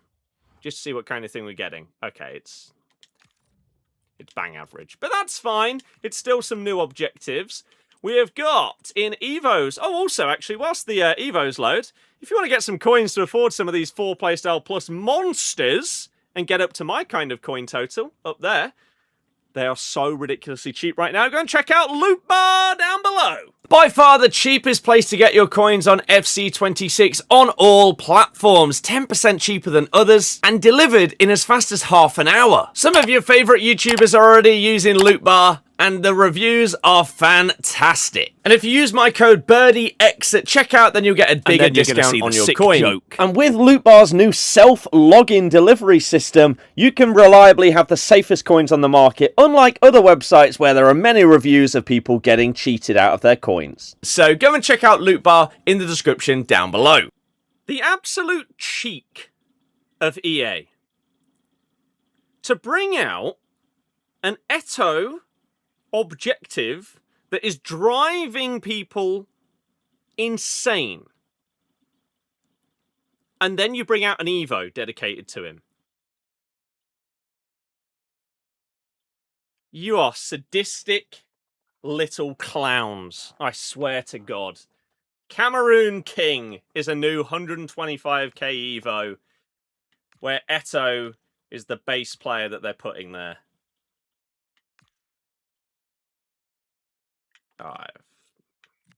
Scumbags. Absolute scumbags. Then we've also got Built for Glory.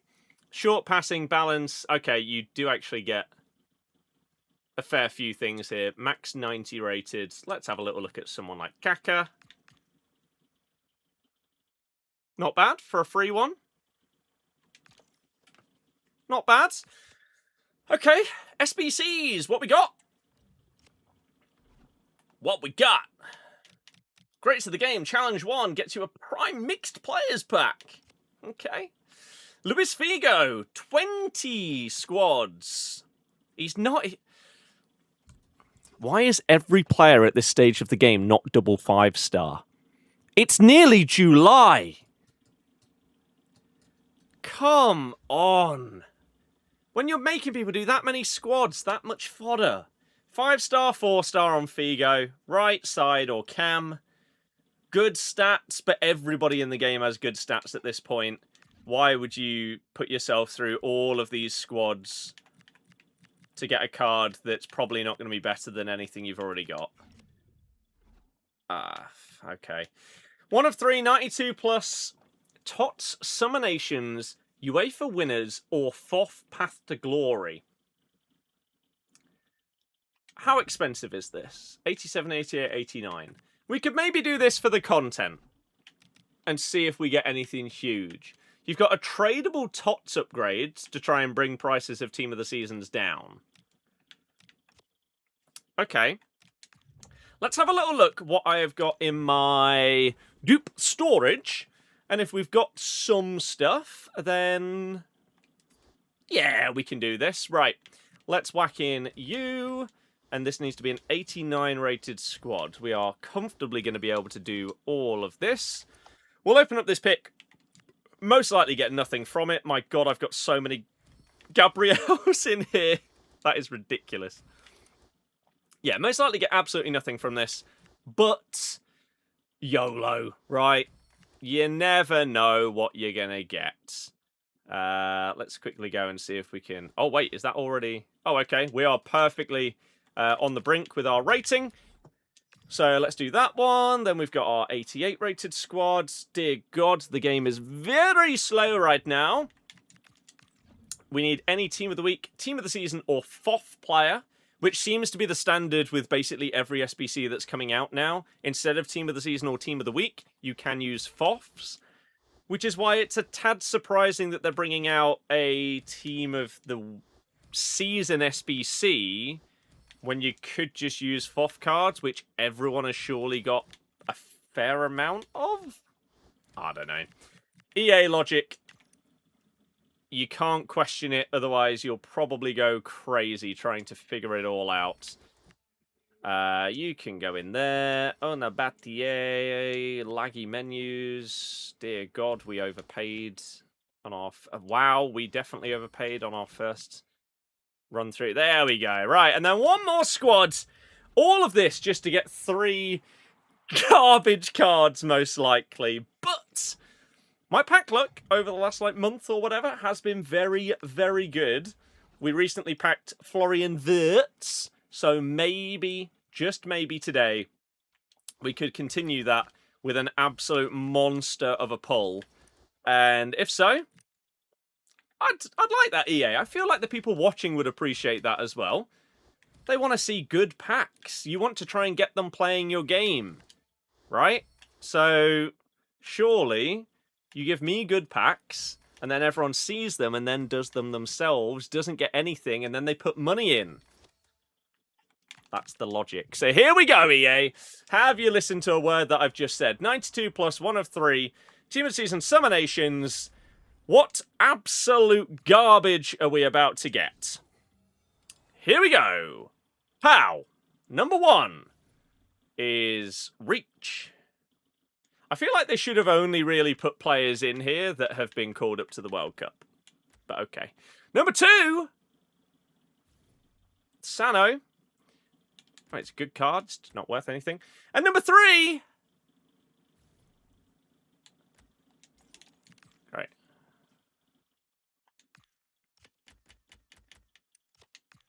Fantastic. Have I got any good packs If not, is there anything in the store that is there for a decent amount? We'll have a little look. We got a 586. Go on, then.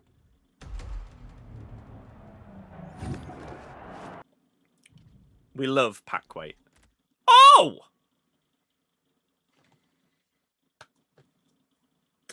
They don't walk out. They don't walk out. 97 Beckenbauer. 4-star, 5-star. Centre-back CDM, centre-mid. Absolutely unbelievable stats. Phenomenal play styles.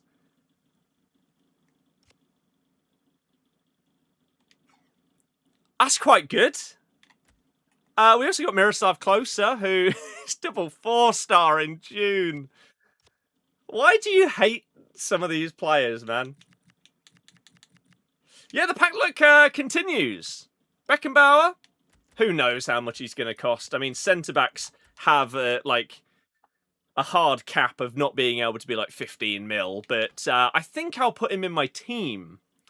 So, a 586, you could say that's relatively successful as a pack. The problem is I don't have anyone to send it to now. My two mates that normally play the game every year have finally stopped. So I can't even share pack pools and be like, hey, look at this. No one gives a damn anymore. So there's no point waiting here because they don't walk out.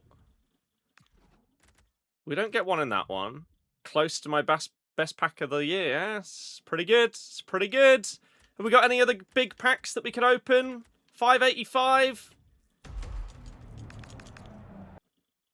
The tension. No. We'll do a couple more. I mean, nothing's going to top Beckenbauer, so it doesn't really matter what else we get here. We got a double 86. I assume they'd have to pop up there, though, as a different colour, if they were in that kind of pack. And the question is whether pack weight is good, or whether I just got very, very lucky. I think it's probably more likely to be lucky, because EA don't like giving good pack weight for basically any promo. But we'll do a couple more, just because we have had a monster pull, so it feeds you in to wanting to do more, right? I did say we didn't get it in the pick, but we got it in the packs, and now everyone will watch it and then want to buy packs themselves. See, they were listening. They just waited until after the pick and waited for the packs because they knew I couldn't get the new cards in the pick. There we go. Just waiting when you skip that to hopefully see that white flash on the left-hand side of the screen of one of these new cards. We've got more like 386s and stuff here. Go on then. And then we'll look at if there's anything that's like 200k or less in the store. Maybe we'll open one thing up and see if we get anything. But a relatively successful start to the promo. Global limits, you've got this one, which is 2 of 10, 88 or higher. That's not bad. Oh. Wow. Great to the game guarantee pack.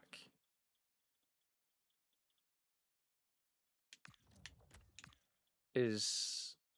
oh, a pick rather than a pack. Okay, a lot of people are going to open those up. Right, we'll do one of these, and then that will be that for our start to greats of the game. Do we end it off with an absolute beast, or even just one? Aljaber, who's not going to be worth anything. Del Piero and Chiellini. Delpy only having 3 playstyle pluses is a bit sad. However, they are 3 unbelievable ones. He has lovely stats, can play cam or striker, and he's double 5-star. Chiellini is 3-star, 4-star. He's not quite Beckenbauer, but he does also look very, very good. Well, I mean, quick look at Aljaber. Double 4, no. No, we don't care. Wow! Pretty good packs. Okay. That's gone relatively well, hasn't it? For 175,000 coins. I'm pretty happy with that. So maybe the pack luck has been, or the pack weight has been increased. Surely we haven't got that lucky. Surely, right?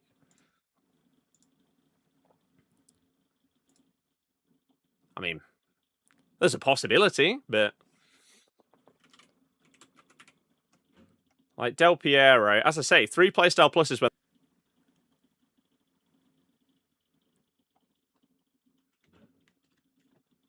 Look at this.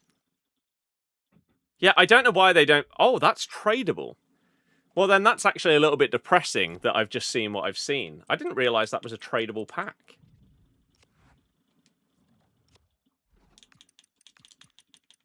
Because...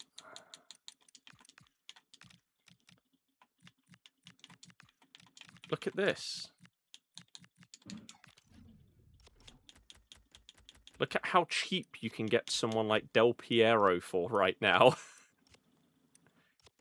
Isn't that great? 50k for a 95 Del P. Kristen, I don't care about what anyone else packs, if I'm honest. Especially people that probably just spend thousands. That was the 2 of 10 88 plus in the store.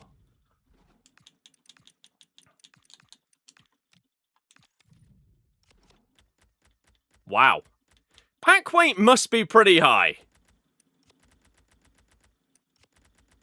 Look how many there are.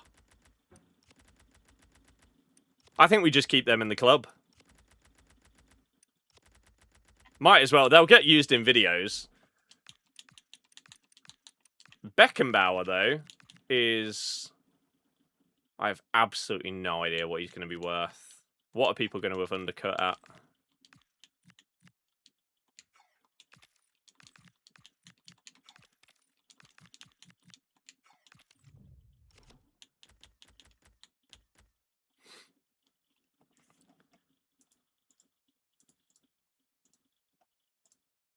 Beckenbauer's still worth quite a lot. It's a shame that one wasn't tradable. Oh my god.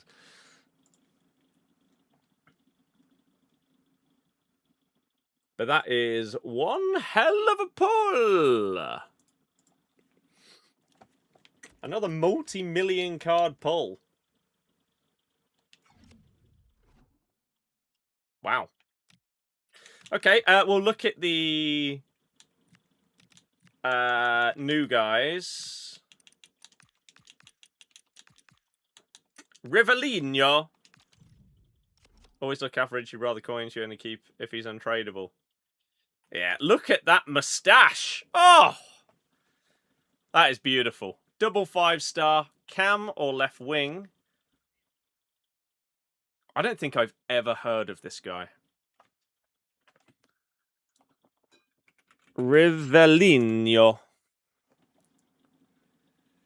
He was one of the key members of their 1970 World Cup winning team.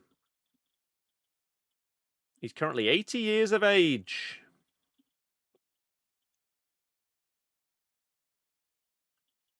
He currently works as a pundit. Played for Corinthians, Fluminense, and Al Hilal all the way back in the 70s. I can't believe that that kind of club existed back then. That's crazy. Is the pack weight crazy right now? It seems okay. Okay. I can't remember who the other guy was. I forgot their name already. Argentinian striker. In the same team as Pele and Carlos Alberto. Yes, Kempes. Who are you? Another name that I don't know. He's currently 71.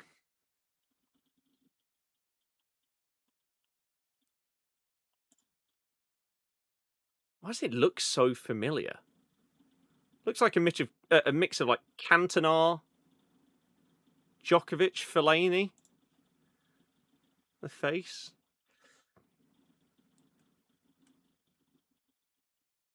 "43 games for Argentina, 20 goals. He was the focal point of Argentina's 1978 World Cup win, where he scored twice in the final and won the Golden Boot. Fair play.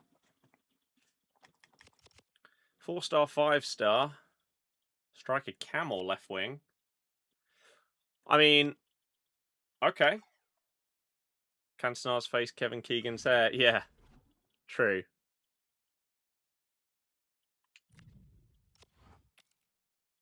True. Red England kit with previous winners badge. Nice. I've got both of the current England kits, but they came a little bit too small. So by the end of the tournament, hopefully, as the weight loss continues, they'll be fine. But sadly, a little bit just tight round here. The rest, like the actual shirt part, is fine. It's the or which one is it? Is it the? Let me quickly grab them. One of them has a weird collar.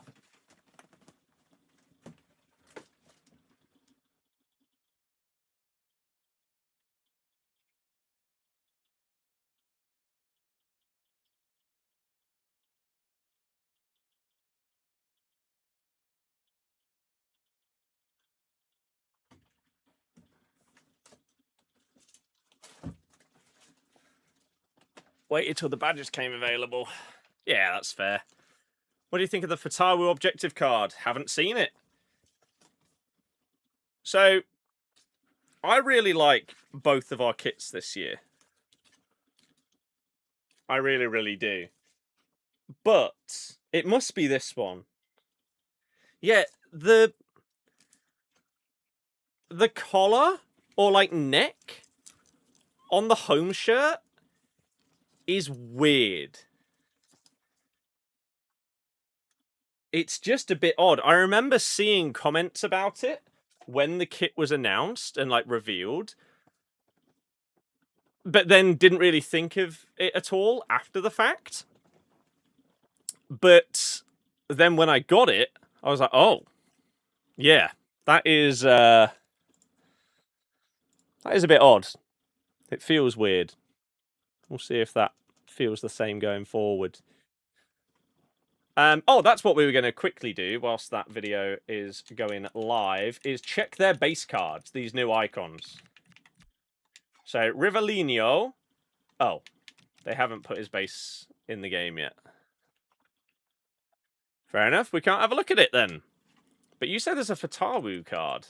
Where was he? I must have missed him.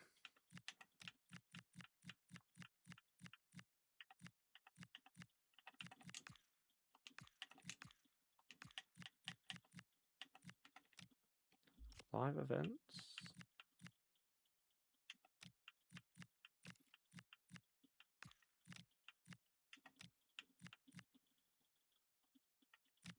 In this one. What? Oh! In here. Oh, right, yes. I forget that these exist because I haven't done them. So he will be in here somewhere.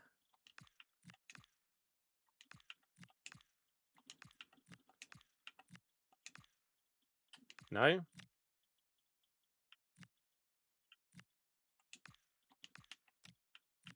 Where am I looking?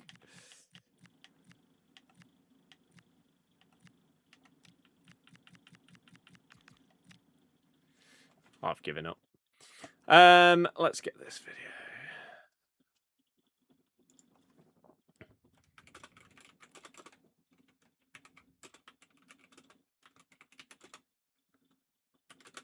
He's the main one in Ghana.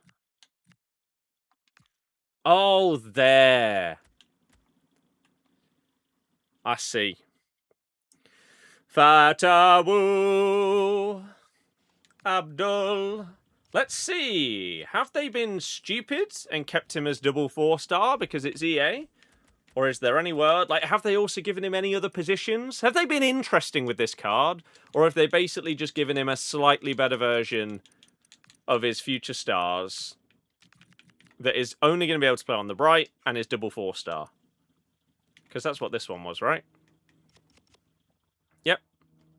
Oh, he's got 5-star skills. But he can still only play on the right. And you have to put all your play styles on him. Okay, well, yeah, it's cool. It's cool, I guess. Did Fatawi have a good game for Ghana the other day? He came on as a sub and didn't really do anything. Jordan Ayew, on the other hand, plodded around the pitch for 90 minutes and was getting a lot of hate afterwards for doing exactly what he's done for us for ages. Nothing.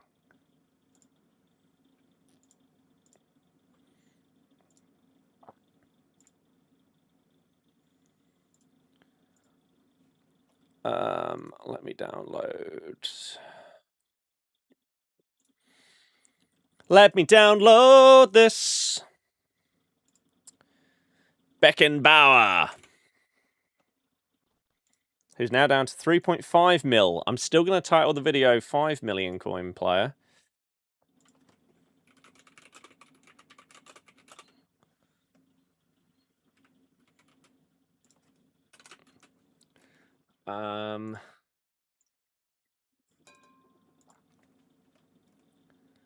And let me quickly see if this guy has tweeted out the thing I need for the thumb. Pardon me. He might not do it anymore. Oh, there's not even going to be a walkout animation, though. Because they don't. Oh, balls. Okay, well.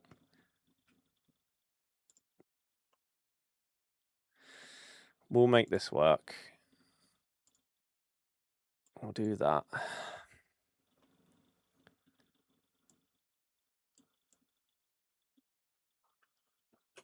And then we'll copy that. And we'll put a little bit of a blurry filter on. Or pixelate. Let's slightly pixelate him. There we go. And then there, we have our thumbnail for the video. Woo! God, that is laggy AF, but it's fine. Upload that file. There it is. One,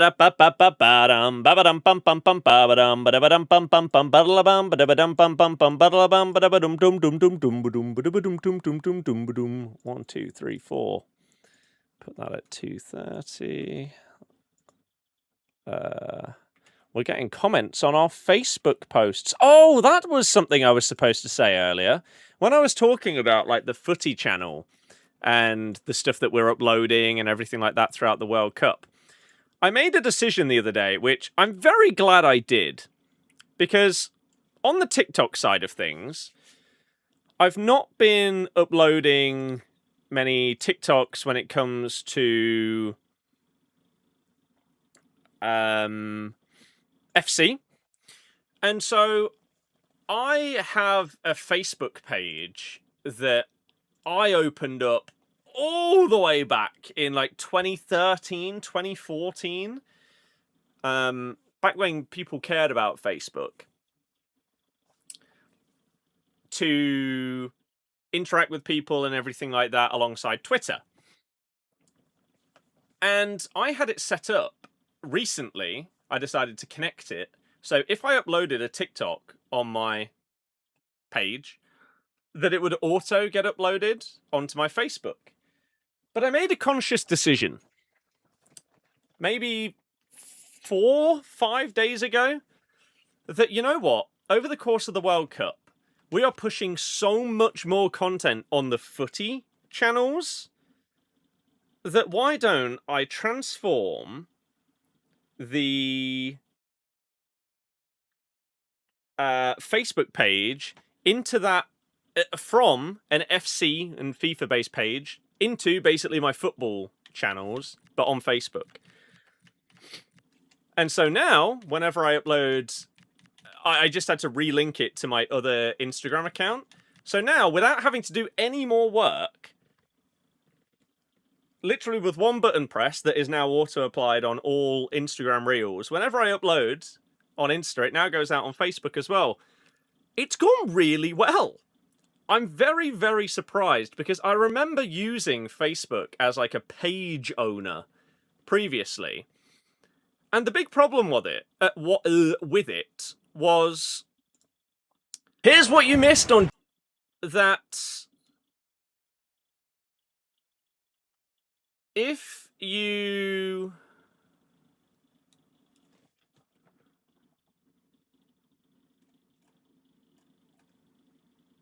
okay, if you were posting something,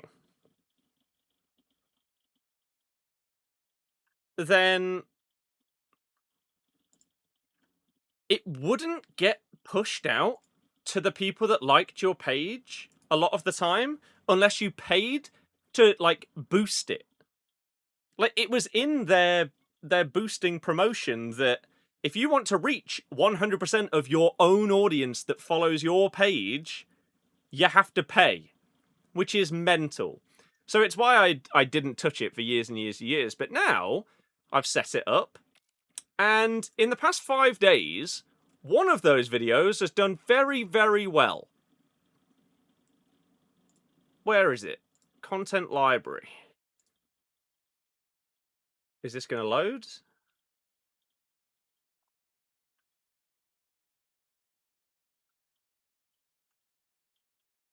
So, what you missed on day 6 of the World Cup has somehow got nearly 100... It's got 111,000 views on Facebook. Never did I think again that Facebook would be a relevant platform for me. But for those of you that don't know, on Instagram, you can't monetize your Insta. Right? So unlike YouTube Shorts, TikToks, etc., even Twitter, you can't earn money from views on your stuff. Whereas on Facebook, you can. Now, you need to earn $100 to get paid. But that one video has got like $25 worth. So switching things up and setting up Facebook, I can't believe it, in June of 2026 has actually been a positive. And again, maybe people go over from Facebook to like YouTube and TikTok and all of these other things, follow you on Insta. It's just pretty cool that without having to basically do anything else, you can just share your stuff on there as well. And maybe they've changed the way that the algorithm works and it pushes things out to new people rather than before, where it wouldn't even go out to the people following your page. And so we've gone from 492 followers, most of which will have followed me over a decade ago, to over 700. Look at that. Just shows the football side of things has so much scope. Man, so much scope. And making that conscious decision to just switch things up was a good shout. Must be the boomers wanting to see what's going on at the World Cup. Honestly, it might be. But if that gets you new viewers and stuff like that, hell yeah. Why not? Let's quickly have a little look at some of the stuff from just before 6 p.m.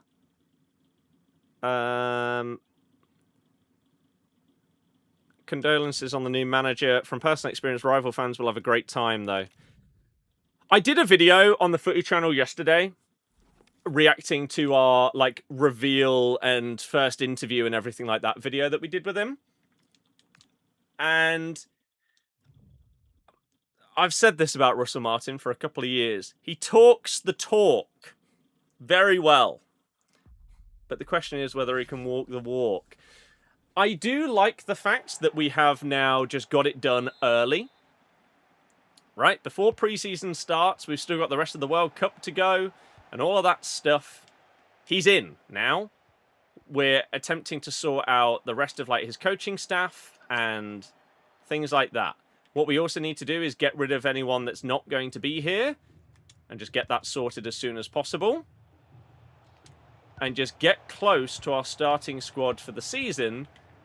And then he can start to try and imprint his ideas on the team and squad.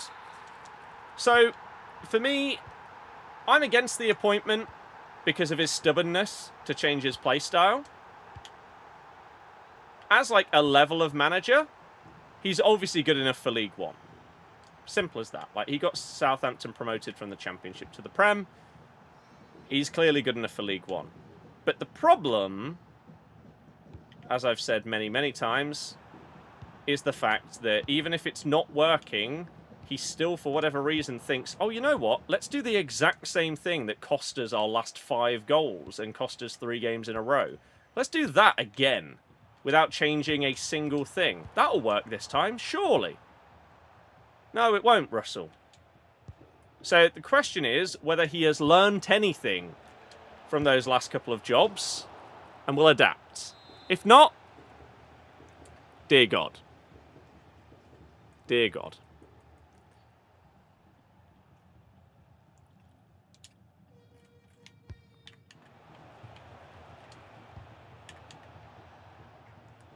He switched player and it still tackled me.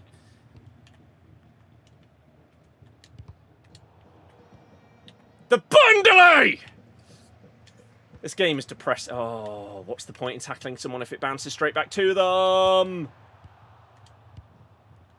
But my God, the button delay is just depressing.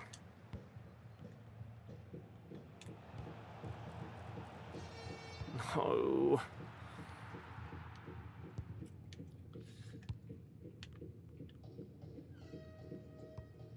So, we will see.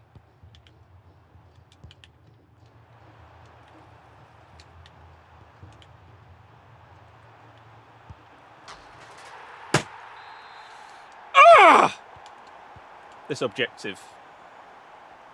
It might be up there with the Millie Savic one from FIFA 19. It might be worse, actually. Because at least that one, eventually at the end of it, you would complete it. We won't. We won't do this. I'm not going to come back in this game and then that's it.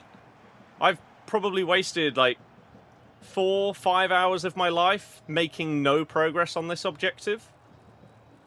And having a miserable time whilst making no progress on it. Whereas at least on Millie Savic, I hated basically every second of it, but I did it. I did it in the end.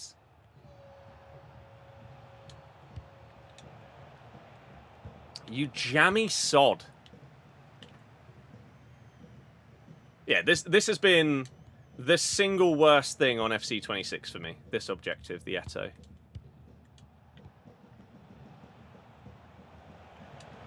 Made even worse by the sadistic nature of the new paid Evo being based around Eto'o. Sort of to rub it in that, oh, you didn't win this one, but you can have a slightly worse version of him by doing this Evo instead.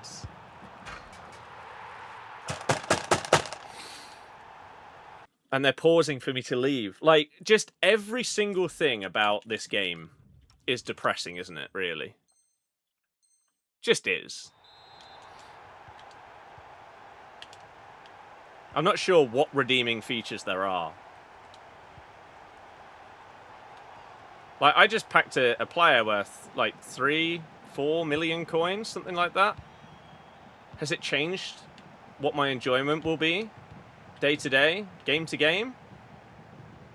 Absolutely not. No. No.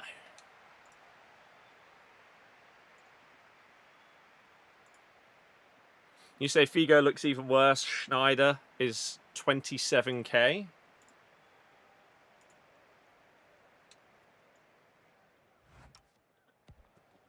And you pack Bale and he's 1.7 mil. It's not bad, is it? Wesley Schneider. I mean, Schneider isn't a right winger. I guess you could compare him at Cam. Yeah. I don't understand the valuation of the Figo SBC whatsoever.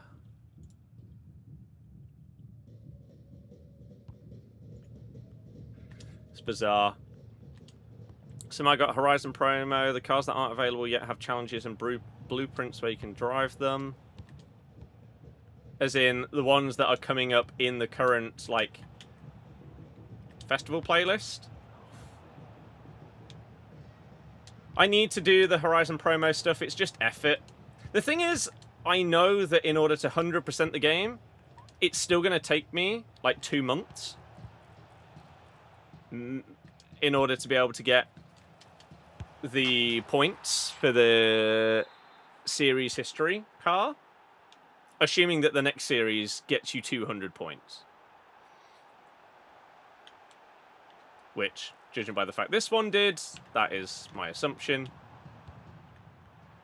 I think that just makes the most sense. So it's going to... I've basically got 2 months to do everything else.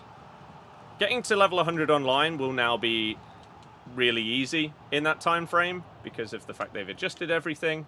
Getting all of the cars won't be super easy, but if you grind super wheel spins on like the Subaru, I don't know if there's a quicker way to do it. If there is, please let me know.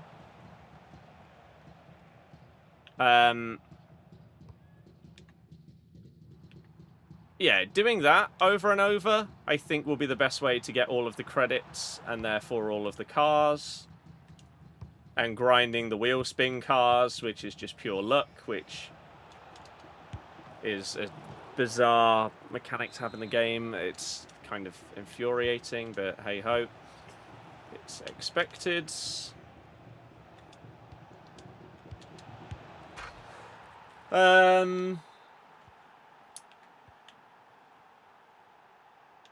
And then it's whether I fully commit to trying to get all of the badges as part of my 100%ing.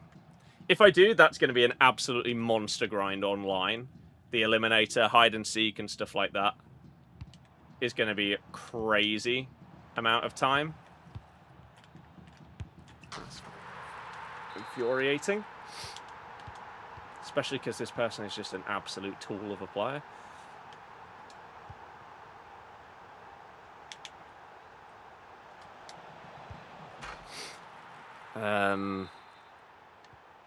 So, yeah. There's a lot of grinding to do. I think I'm level 18 online. The Horizon promo, I'm at like 450, something like that. Cars, I have no idea. I've bought everything that is like 200k or less. When, in reality, what I should have done was I should have saved those credits and just bought an absolute ton of the Subarus to be able to get wheel spins instead.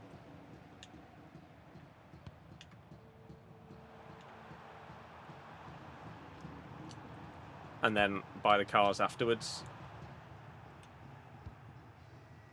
But it's fine. I think I'm back up to like 2 mil. And so now we're just working our way through. Crazy that you've got away with that and you're going to time waste because you're just a little dweeb. I hate this game and the community that play it so much. The fact that EA allow so much of what happens by not changing the game year after year is depressing. But the fact that the community never changes and never becomes more positive is just sad. I mean, that button delay is absolutely wild.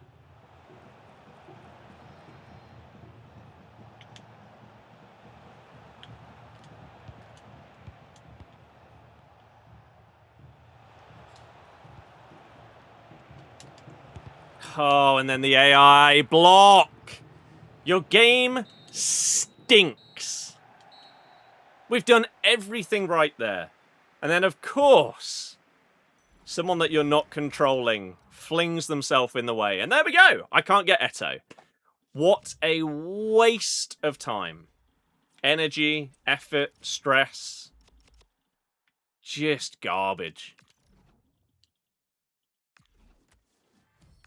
Simps, yeah, I know. The only reason I would do it is to fully 100% it. But yeah, I do get it. Yeah, what a waste of time. Sorry about that. Maybe we could have done something else, like a different objective or rivals or something. I don't know. Anything other than wasting about 5 hours of my time, I imagine, over the course of attempting that objective for absolutely zero gain. Well, maybe a few thousand coins. Just depressing. Absolutely depressing. I just wish that this game wasn't the way that it was. So sad. I mean, we've still got to do another year of content on this game series as it stands, which is also kind of depressing. I mean, if they have the collection book built in next year, at least that's something I could look forward to, and maybe we could do as our main thing throughout the year, where you're constantly chipping away at something in-game. That could be good. But at the end of the day, if the gameplay next year is anything close to what it is this year,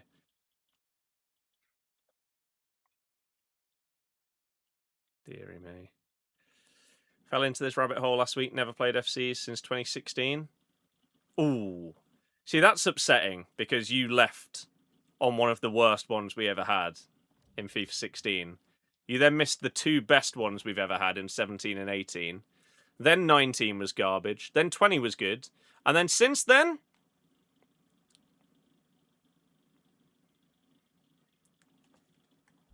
it's embarrassing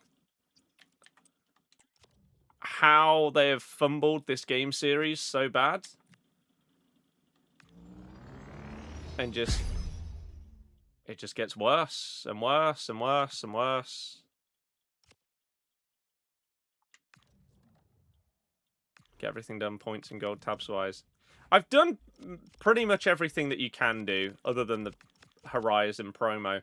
One thing that's kind of depressing, and we'll just hop on this right now because I don't want to spend another minute on the game today.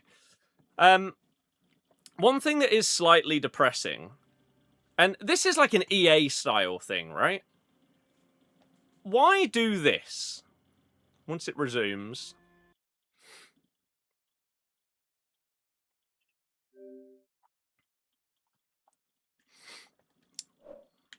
let's just do this. Why? Why? Have they made this decision? Seen a lot of videos of the Paint Disguise game. That looks like a lot of fun with friends. Unfortunately, I don't really have many people that would play those kind of games with me. Maybe in the past, before everyone started having kids and everything like that, and doesn't have the time for those kind of games anymore.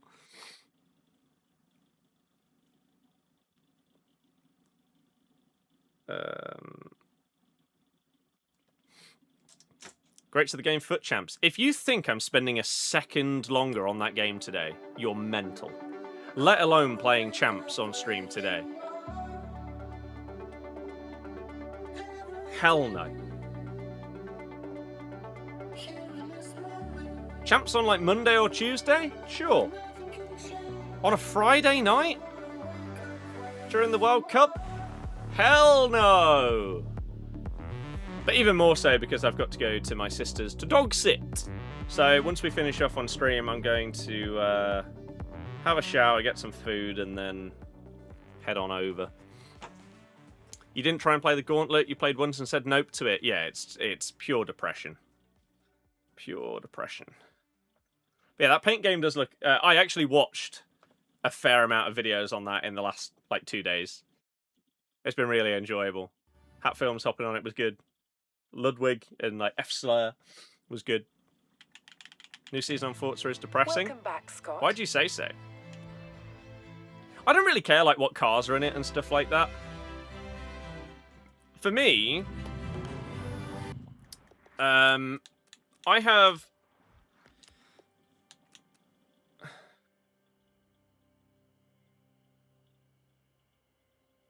Remove car restrictions.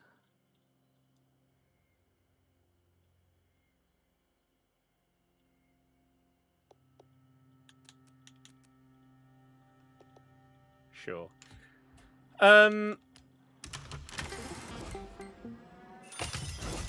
So, my frustrations when it comes to these kind of things are something like this, right? Why? I don't know if this is... do you have any idea, anyone, if this has been patched yet? If so, we'll hop on stream at some point in the next few days, maybe, and link up together and get the clean sweep one done, and maybe the others. But this right here. So, you require them to...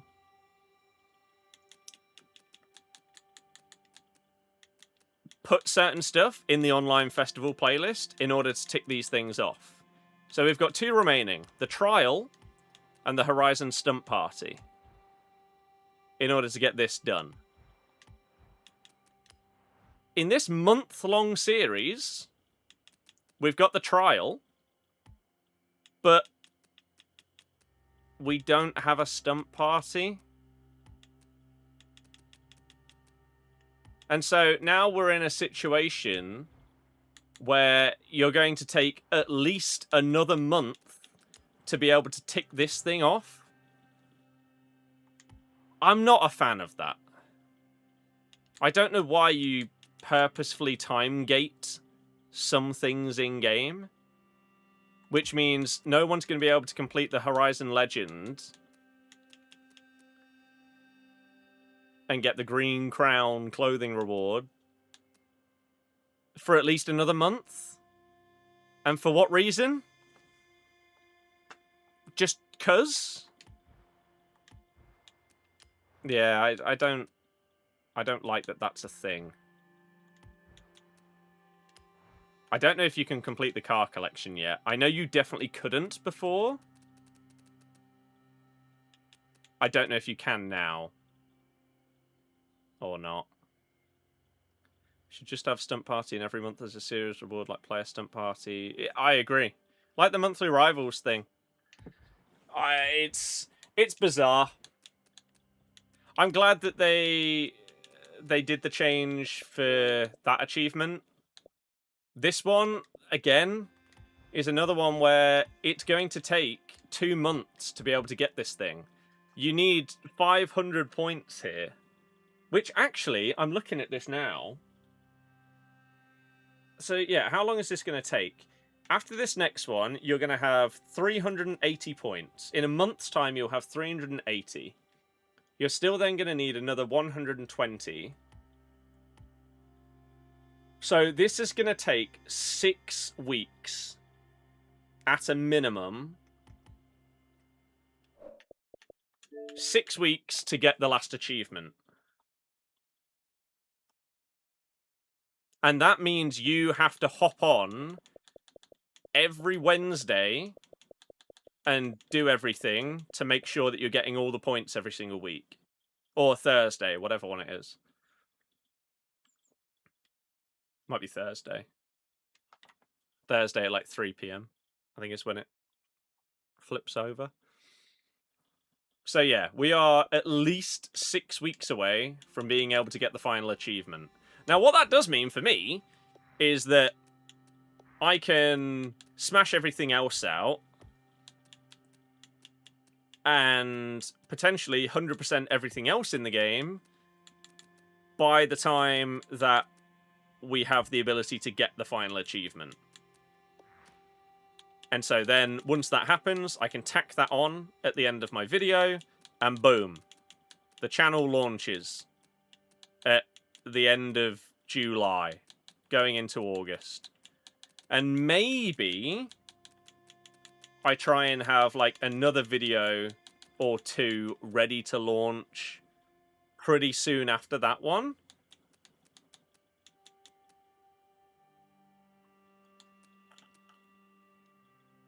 Because we have the time to build up to it.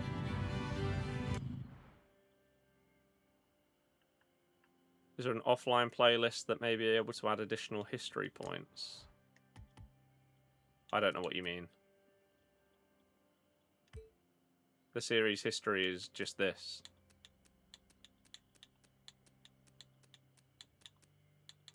I don't know what you mean. So yeah, I need to start the grind now for the remaining stuff. It's like here, what have we got left in these badges? Spend money on the estate we can do. Collect those in the collection journal, so we just need more cars. Photograph more cars. Speed skills we'll get. Own cars. There was an offline player so we could complete for the achievement without going online. No, it's not a thing. Otherwise people would already have it. And then, yeah, these ones. 250 games of hide and seek. Eliminator. I feel like the drift, spec racing, and normal racing online, I would potentially do without having to go out of my way. Because I do enjoy them. The Toge is okay. The problem is, so often you just have people back out instantly, so you don't actually end up getting in the races. The Eliminator is going to be long AF. However, you could purposefully go in and just lose. You could just go and challenge the first person that you see on the map and just purposefully lose and you're out. So if you wanted to specifically grind that badge, you could do that. Hide and seek, you could do the same if you're the hider, but not the seeker. You could purposefully just get found as quick as possible and fly your way through that. But the odds of you getting the hider compared to the seeker are what, like 4 to 1? So, as I say, I've got 6 weeks before I'm going to be able to 100% the game. The question is, can I get everything else done in that time, including these? Maybe. Have they nerfed Eliminator XP? If you mean like the bug or glitch, then yes. And they reset everyone's credits that was doing it. Now it's back to normal. So yeah. So I need to figure out what route I want to go down in order to try and just get through everything. Because if I really wanted to, I could sit there for like 3 hours just doing like custom events where you get the skill points. And just repeat over and over again. Oh, it's gone. Just meant XP per Eliminator for level progression. Eliminator XP wasn't that much better than any others. Even if you won it, the XP wasn't crazy compared to normal races. At all. I can't remember the stats that I wrote down, but let's say if winning normal races got you like 6,000 XP per minute, or 1,000 XP per minute, or something like that, the Eliminator would have been like 1250. It wasn't like it was 5k in comparison. So they get rid of the ones that are built for skill points, it turns out. I didn't know that was a thing. Because I did favourite one, if I was to sit down and try and grind, I need to do this kind of thing. I need to do this. Because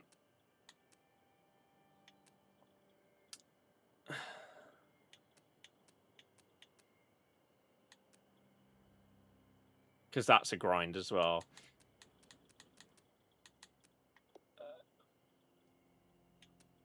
But skill points just drift up and down a runway with the 9x multiplier. I mean, you can do that. It's just significantly slower. Which I don't... I think doing the nonsense that people were doing before, like the patches and stuff, where you can basically just leave your game on and you'll start earning millions of like credits, I think that's a bit stupid that exists. But doing like the skill points ones, I think if in the space of 30 seconds you can earn 10 skill points when otherwise it might take you like, I don't know, how long would it take to get 10 skill points by just like drifting and destroying all of this stuff? 5 minutes? On average to get 10 skill points? As just a guess?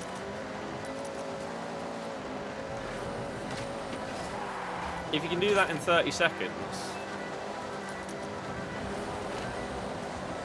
then it does just make a lot more sense to do it in the quicker way. And I know that it's not like the fully intended way of gaining your... Oh, I'm not in the one that has a 9x.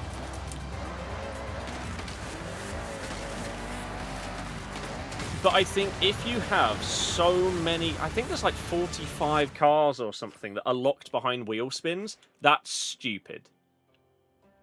Stupid. There's way too many. And so... if you've got that many cars hidden behind that, then I don't mind having the ability to cheese your way to get those wheel spins a bit quicker. Like, there is a world where you do 1,000 super wheel spins and you still don't get one of those cars.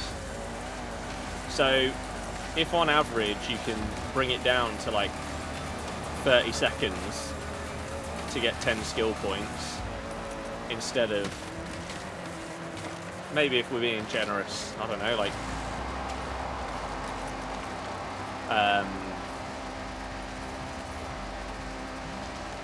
3 minutes to get that same amount of skill points.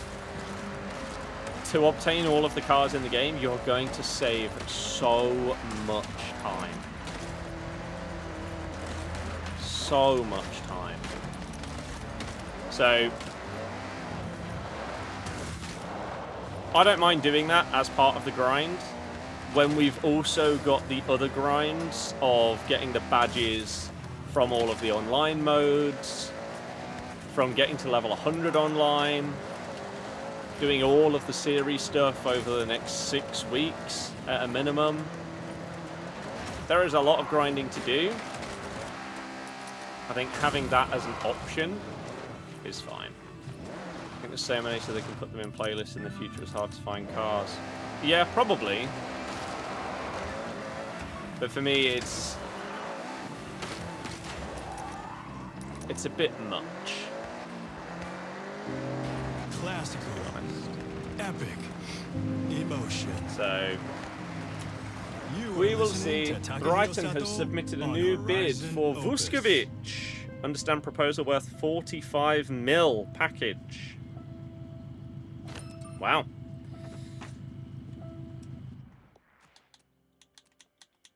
Look, that right there. I know we're not in the optimal car, but that got us, what, 6 skill points? So it does seem that maybe they're trying to take them down. Which, again, I can sort of understand it, but at the same time, like that right there just said, I have earned a total of 1,461 skill points, I think. So divide that by 30. That's less than 50 wheel spins. Less than 50 super wheel spins earned in 130 hours. So,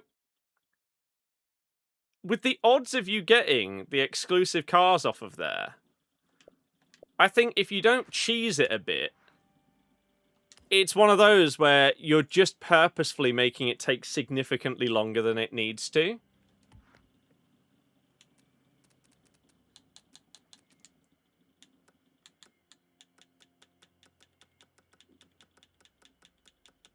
I wonder...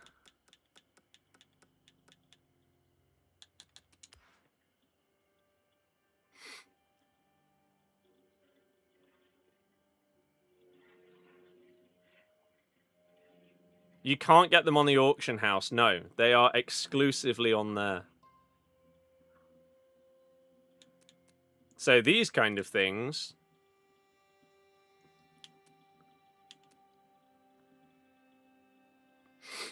Like this, for example. Being able to go into here... Tyler, yeah, probably. I imagine so. Being able to go in here... And what are we on? 9 skill points. Wait.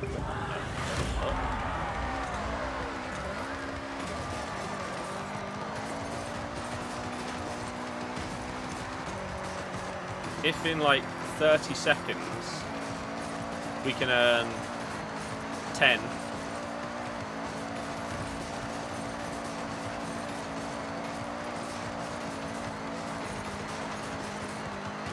let's see if that's what we get.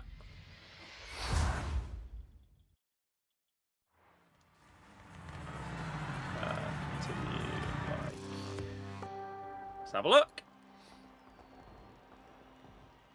Yeah, I think it'd be very, very different if they were available outside of just wheel spins. So we gained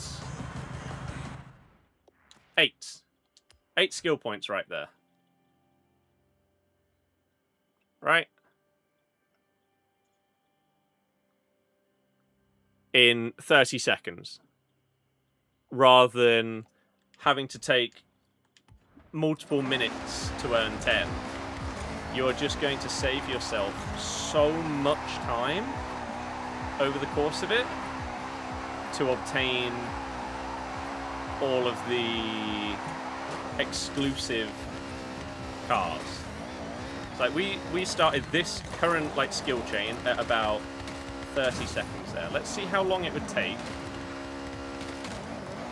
in order to get the same amount. No, they're not on there. As far as I'm aware, they're not on there.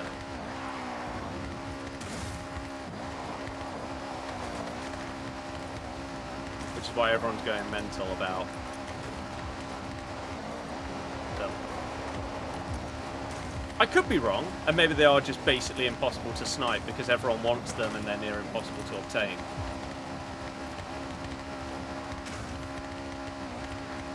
I thought from the way everyone was talking about it previously that they're exclusive there. So currently we've taken 1 minute, and we are about halfway to where we need to be to earn 10. Just needs to get to like 60k, doesn't it? So the amount of time we'd save is undoubtedly huge. Oh Christ. Find them on auction house where they sold instantly.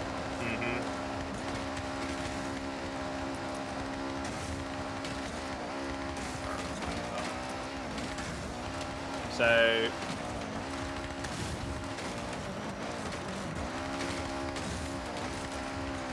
we need to get to... Oh, and then we fail it. You've always got the chance of failing it as well, but if we had got to 60, that would have taken just over 2 minutes. So let's say 130 seconds is an average of a skill point every 13 seconds, whereas on the other one, you're earning one every 4 seconds on average. So you're saving like 9 seconds per skill point without any risk of failing a skill chain as well. Which, considering... So, in order to do a super wheel spin, you are therefore saving 4.5 minutes of building skill chain per super wheel spin. And as I say, you could do 100 of those and still not get all the cars. So 100 super wheel spins would take you 7.5 hours longer to obtain via building your skill chain outside of those events. So it's safe to say, yeah. Not doing it often enough for it to be a huge difference. But it will be. If you're aiming to obtain all of the cars, you could be here in a couple of months and still not have got them all. Genuinely, if you don't do any events like that. With the events, you lose time going back into them. Nowhere near as much, though. As I say, on average, for a skill point, you are saving 9 seconds. That event took me, what was it, 24 seconds? You can then immediately just press restart. And you get back in probably within another 10 seconds. So even if you were saying it was 35 seconds instead of 24 that it took me to finish that race, well, event, it's still like nearly 2 minutes quicker. It's such a difference maker.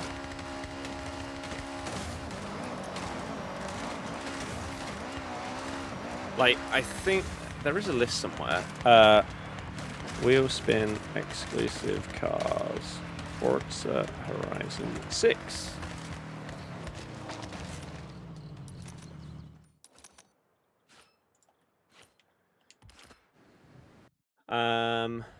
There are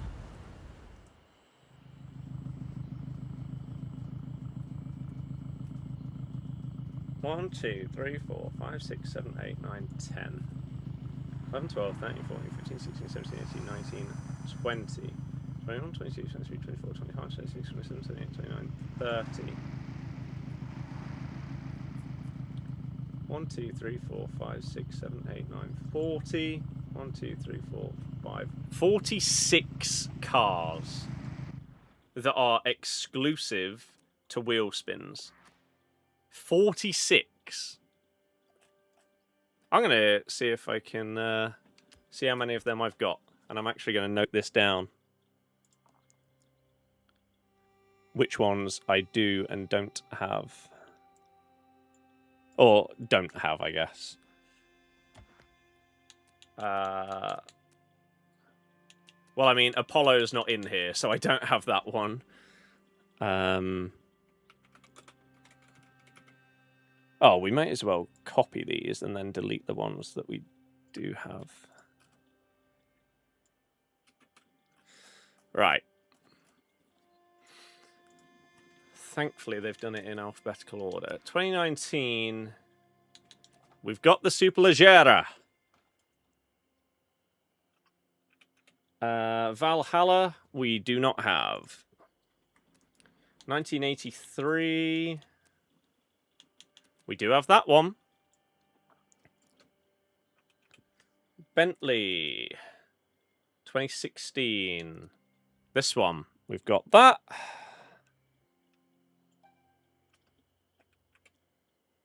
Yeah, people say the same, Jordan, for the... whatever the Ferrari is, the most expensive one. 2020... BMW M2 competition. That one.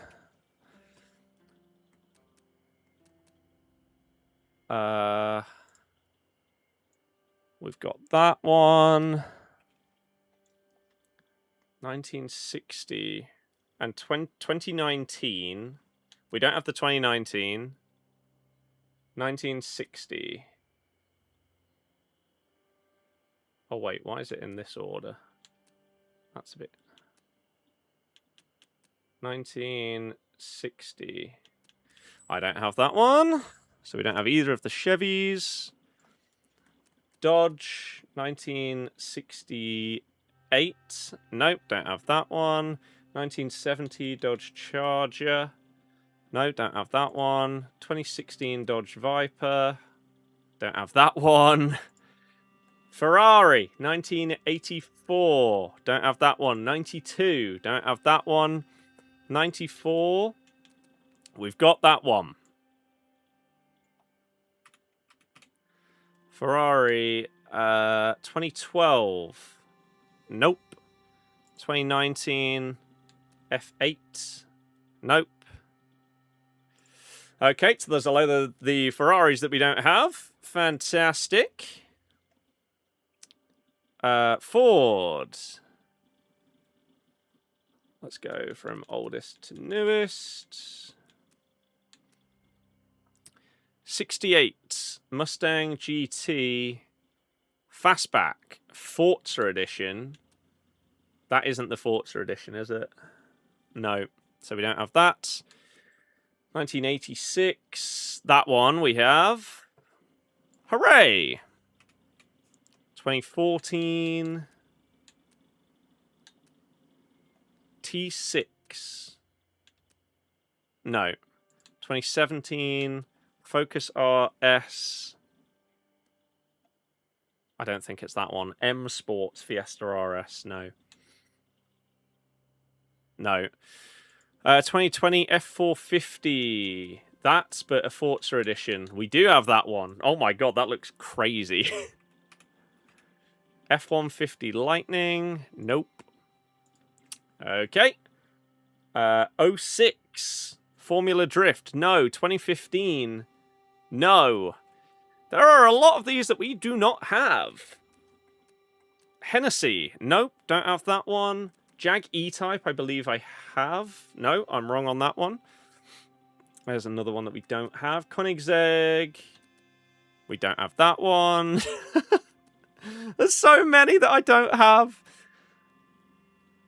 2012. Nope. 2011. Sesto Elemento. Yes. That's... Didn't that get gifted to me? 99 Diablo. So maybe you can sell them if you get them. McLaren. 620R. No. Everyone got gifted this one. 2018 Mercedes AMG. Nope. Mercedes Benz. 2014. G-Wagon. No. 98. No. 1990 Forza Edition. We've got that one. God. We have not ticked many of these off at all. What did I say? There were 44? Nissan. I don't have that Forza Edition. I know that because that's the one everyone wants. That one for whatever reason. The 93. 240 SX. I've got that one. 89. S Cargo Forza Edition. No. Oy vey. We're going to be miles away. Porsche 911 GT3 RS 2019. No. 95 911 GT2. I've got that one. Tick it off. 1970 Forza Edition. We got that one. 2021. I don't have the Rimac. RJ Anderson. No, I don't have that one. Toyota 1965. I've got it. And then the last one. That one. So, out of 44, I still require 1, 2, 3, 10, 20, 30 out of 44. We are still absolutely miles away. And so, as I say, without doing those kind of things and grinding the wheel spins, it's kind of mental. I mean, let's take a random one that isn't as crazy as the big boys and see, like, if you could manage to get one on here. So, we want a Chevy 1960 Corvette. This one. It's not on there. Okay. What about the ZR1 21? Corvette Z. This?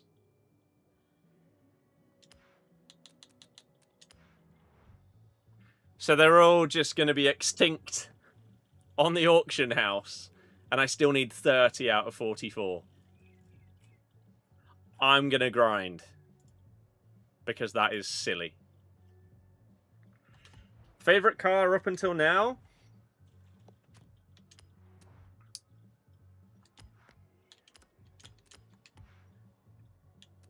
This. I think this thing is sick. For them to come up, you have to be sat ages as if you're on the web app during early access. Exactly. So, you see what I'm on about, right? In terms of 100%ing this game, if you don't do those kind of events to get your skill points... like, if we think of it in this way, right? If we say it takes, let's say 180 seconds to gain skill points.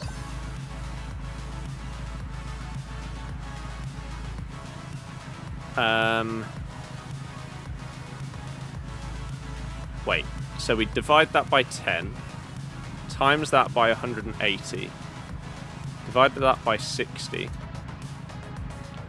No, that's not right. How many hours have we got? 130 hours. 130. No. 130 times 60.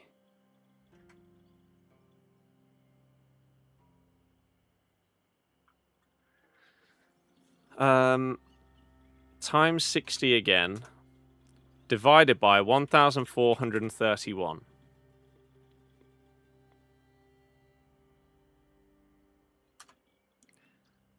Right, that looks about right. So, on average, per skill point, by playing normally, it has taken me 5.5 minutes per skill point. 5.5 minutes, right? And we are currently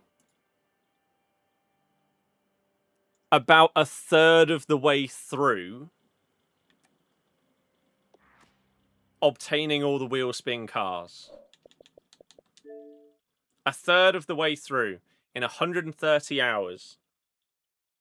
Now, obviously, some of that would have been because I was doing story stuff where you're not earning skill points. And so that rate would increase. But even if we were generous, right? And we do that. So 130 divided by 1.8 will get us roughly how many hours it would have taken if we were purely going for skill points without doing them in events. That'd be 72 hours. So times that by 3.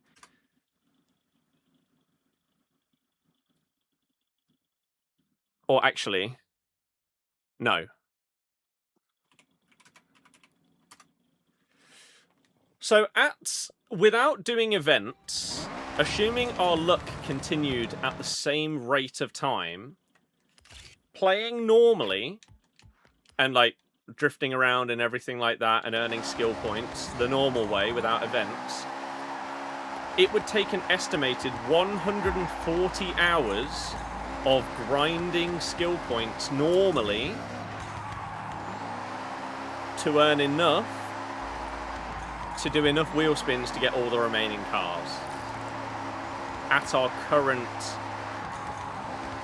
pack weight or rate, however you want to describe it in Forza terms.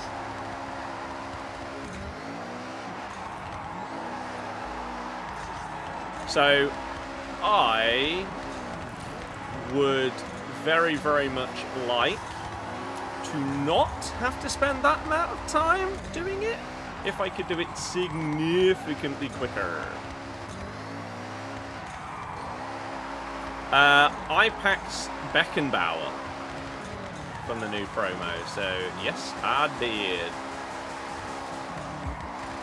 I do agree, that would be interesting to see how it would compare if you could get an 18 skill score. I think that's a bit of a scam that it doesn't go up to 18x when it should just be a double of your max. So yeah, as much as I love just doing this and aimlessly flying around the map and earning skill points and stuff, I think if I want to do this as efficiently as possible and get the game 100%ed as early as possible, I'm going to have to do the Event Labs grind and hope that my luck can improve. Because you can also get non-exclusive cars on there, which would save you a load of credits as well. Like, you can get that 70mm Ferrari on there. So stuff like that would obviously be huge and amazing as well.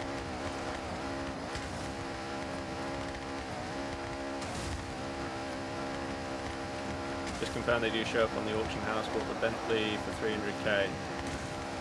Did you have to snipe that, or was that just there? Because there's a world where the ones that people don't really care about anywhere near as much, that are more common in wheel spins, I could buy. But there's no world where I'm going to sit there sniping for that. Like that GTR that everyone is obsessed with for whatever reason. I think it's like really good for like drag strip races and stuff like that. You could be sat there for days and not manage to snipe one. So that's sad. And you could be spending that time earning more skill points to then just do more wheel spins, and Beckenbauer would be such a sick car to get. Yeah, he looks pretty damn good. He's going straight in the team. Hard to snipe, been trying since you started going through them. That's kind of terrifying when, again, that's one that I've already got off of the wheel spins. Wasn't it? I think. The Bentley. Can't control it, save your life half the time, yeah. So look, so this is pretty much a skill chain that will get me 10 skill points, right? And I believe if you fast travel, then you get it immediately. I'm actually going to try and fact check myself here, because I've read that, but I don't know if it's true. So we're at 19. If we fast travel, are we up to 29?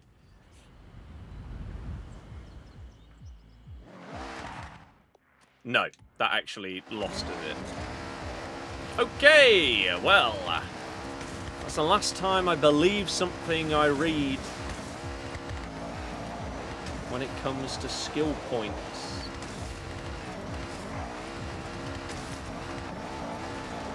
But either way, even if that was 10 more, we could have done that in an absolute fraction of the time. I think the only downside to doing it that way via these like events is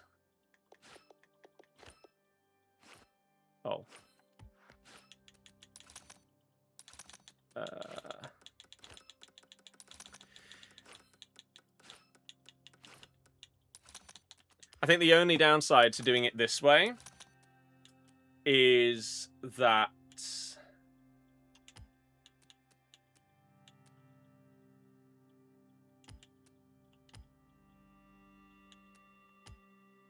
it is insanely repetitive.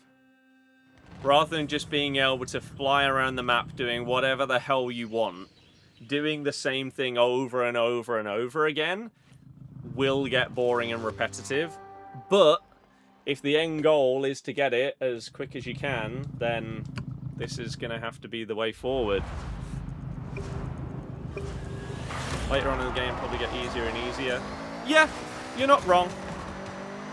But if I can get myself in a position where I've got the majority of them earlier, so that then, one, it will be easier to just get the last few rather than getting the majority of them, and also not having to spend anywhere near as many credits, then that'd be a lot better.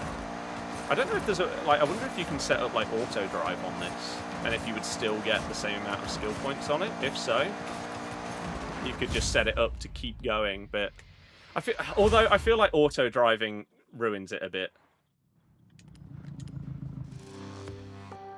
2, 3, 4, 5, 6, 7. 8. So it takes about 10 seconds to restart. So if you are getting 10 skill points here,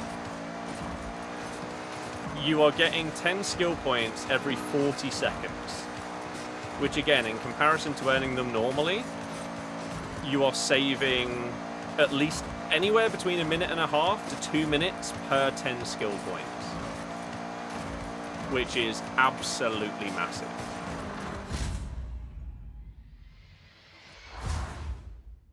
So I'll check through a few of them to see which ones do potentially get you 10 compared to like 8 or 9 skill points, because that will add up.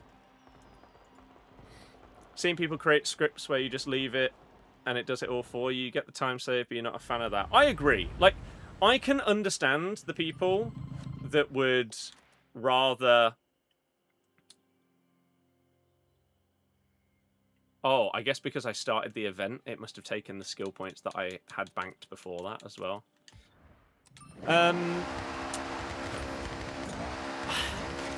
Whilst obviously doing those kind of events is cheesy, and you're not earning them by doing like this kind of thing and actually driving around or whatever,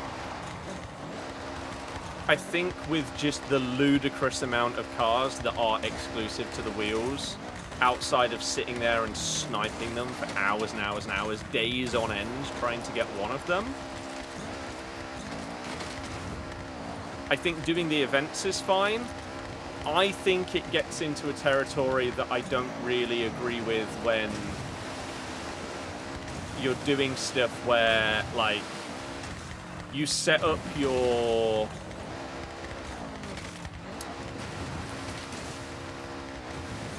You set up your controller where you just leave it for like overnight and you earn like 10 million credits and you earn a few hundred skill points and stuff like that.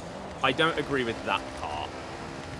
I think there's only been a very few scenarios in games where I've, like, AFK grinded. And that is because the game is dumb.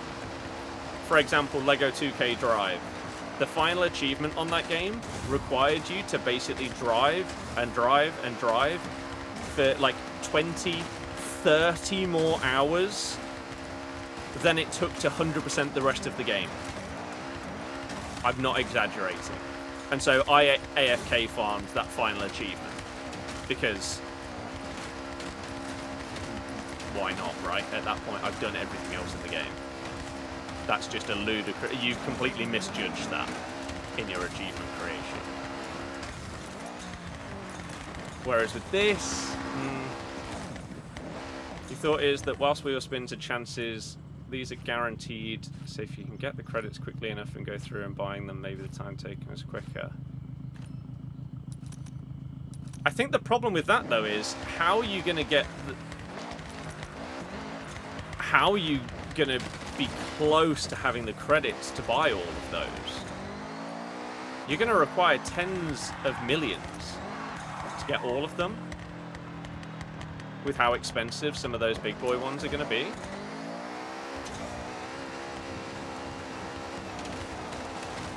So you're either going to have to skill point farm or credit farm in order to get them either way. I think skill point farming makes more sense because in the super wheel spins you could also gain credits from that, and you could also obtain some other cars via that you wouldn't otherwise.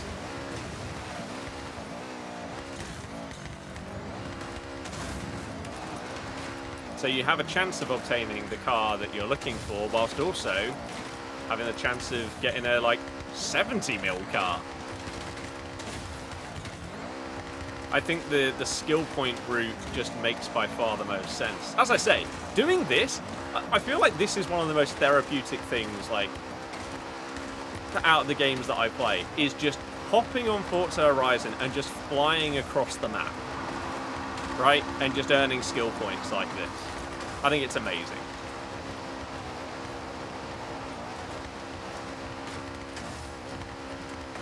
But it's not very efficient. No, I sell that one once it's registered and got it. That's true. I mean, you will get taxed, won't you? I think the maximum amount that cars can be listed for is 20 mil.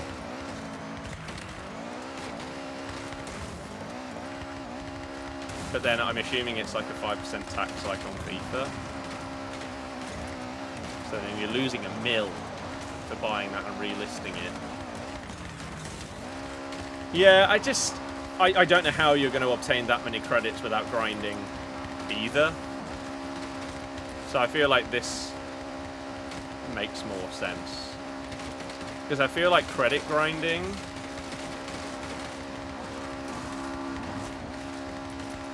requires, like, AFKing. I've not stopped playing FIFA now, no. The title of the stream is Great to the Game promo.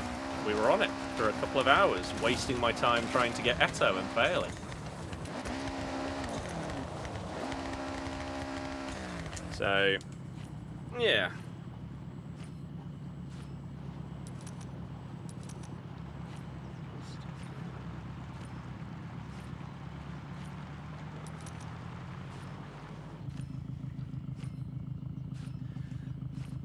Ferrari's max 20 mil on auction, people min list at 6, people wait till 5-10 minutes left and bidding war happens. You know you're not good enough for that essay. Well, apparently I'm not close to good enough. I only won all 5 one time out of the 14 attempts. So, yeah. Holding letting your money build up before you buy the 2 mil plus cars. Yeah, I think at my most amount of money, I think I had like 15 mil. And then I just went and bought an absolute ton of cars. Like anything that was less than 200k, I went and bought them all. Just to start to tick off the cars. And now what I think I'm going to do is instead with my money, just keep buying these Subarus. and skill point farm to go for wheel spins. So let's finish off with 2 super wheel spins, because then I've got to go. I've got to have a quick shower, I've got to have my food, and then I've got to leave. I've got to go to my sister's. So let's get 2 of these.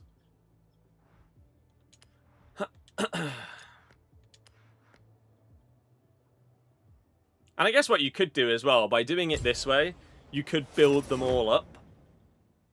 So, because if you spend your skill points via this menu, you don't instantly do the wheel spin. You could grind and grind and grind until the point where you've got like 20 super wheel spins and then rip them all.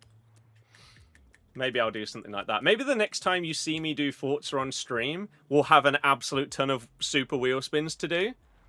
And then maybe we'll try and get the final like link skills and stuff like that. But I still don't know if that clean sweep skill has been fixed. Let me just search on the Reddit. Link clean sweep. Is it still broken? It is still bugged. Okay. Well, we can't finish that one off yet. Oops. Lots of cars max at like 300k, 800k and such. I guess that's why you have to snipe so many of them then. Their price ranges are too low at this stage of the game. So yeah, we could do this after grinding for a bit. And do it that way. And then, as I say, next time, hop on. We've got all of these. Unless you have, like, a pro status for liveries, etc. That's true. There will be some people that make tons of coins from liveries, but I feel like a lot of people would do that on PC, and it would be a lot easier. Right. Did we get anything from the list? No. And the final one.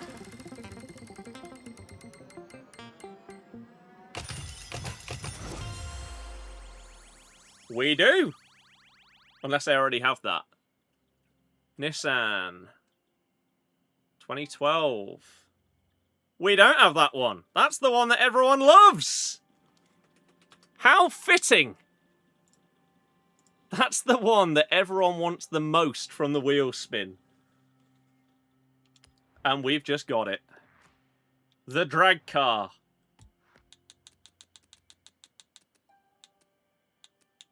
Well, that's good. There's one of them ticked that is, yeah, apparently people spin and spin and spin and spin and do not get this car. So to now have it, does that bode well for the grind? Maybe that just proves my point, that this is what we need to do. What on earth is that on the back? To keep it so it like doesn't wheelie. Oh my good god, it does not turn.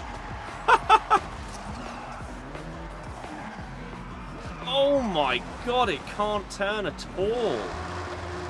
It is literally just a drag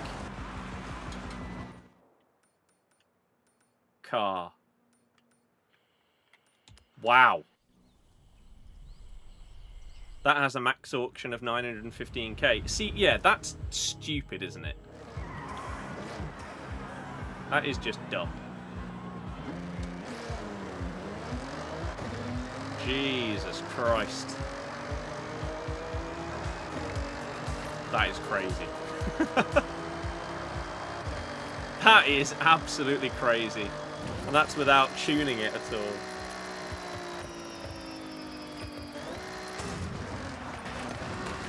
Wow. Unsurprisingly, a new PB.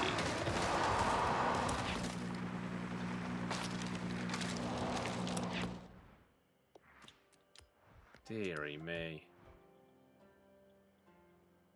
Well, people, you can't. I guess maybe because it's a Forza Edition car, it can't be altered mental amounts? Interesting. Okay. Well, there we go. What a banging end to the stream on Forza. I have to go, and then over the weekend I'm pretty busy because I'm staying at my sister's tonight. Then I'm coming home in like the morning, and then tomorrow I'm staying there again to dog sit, and then on Sunday it's Father's Day.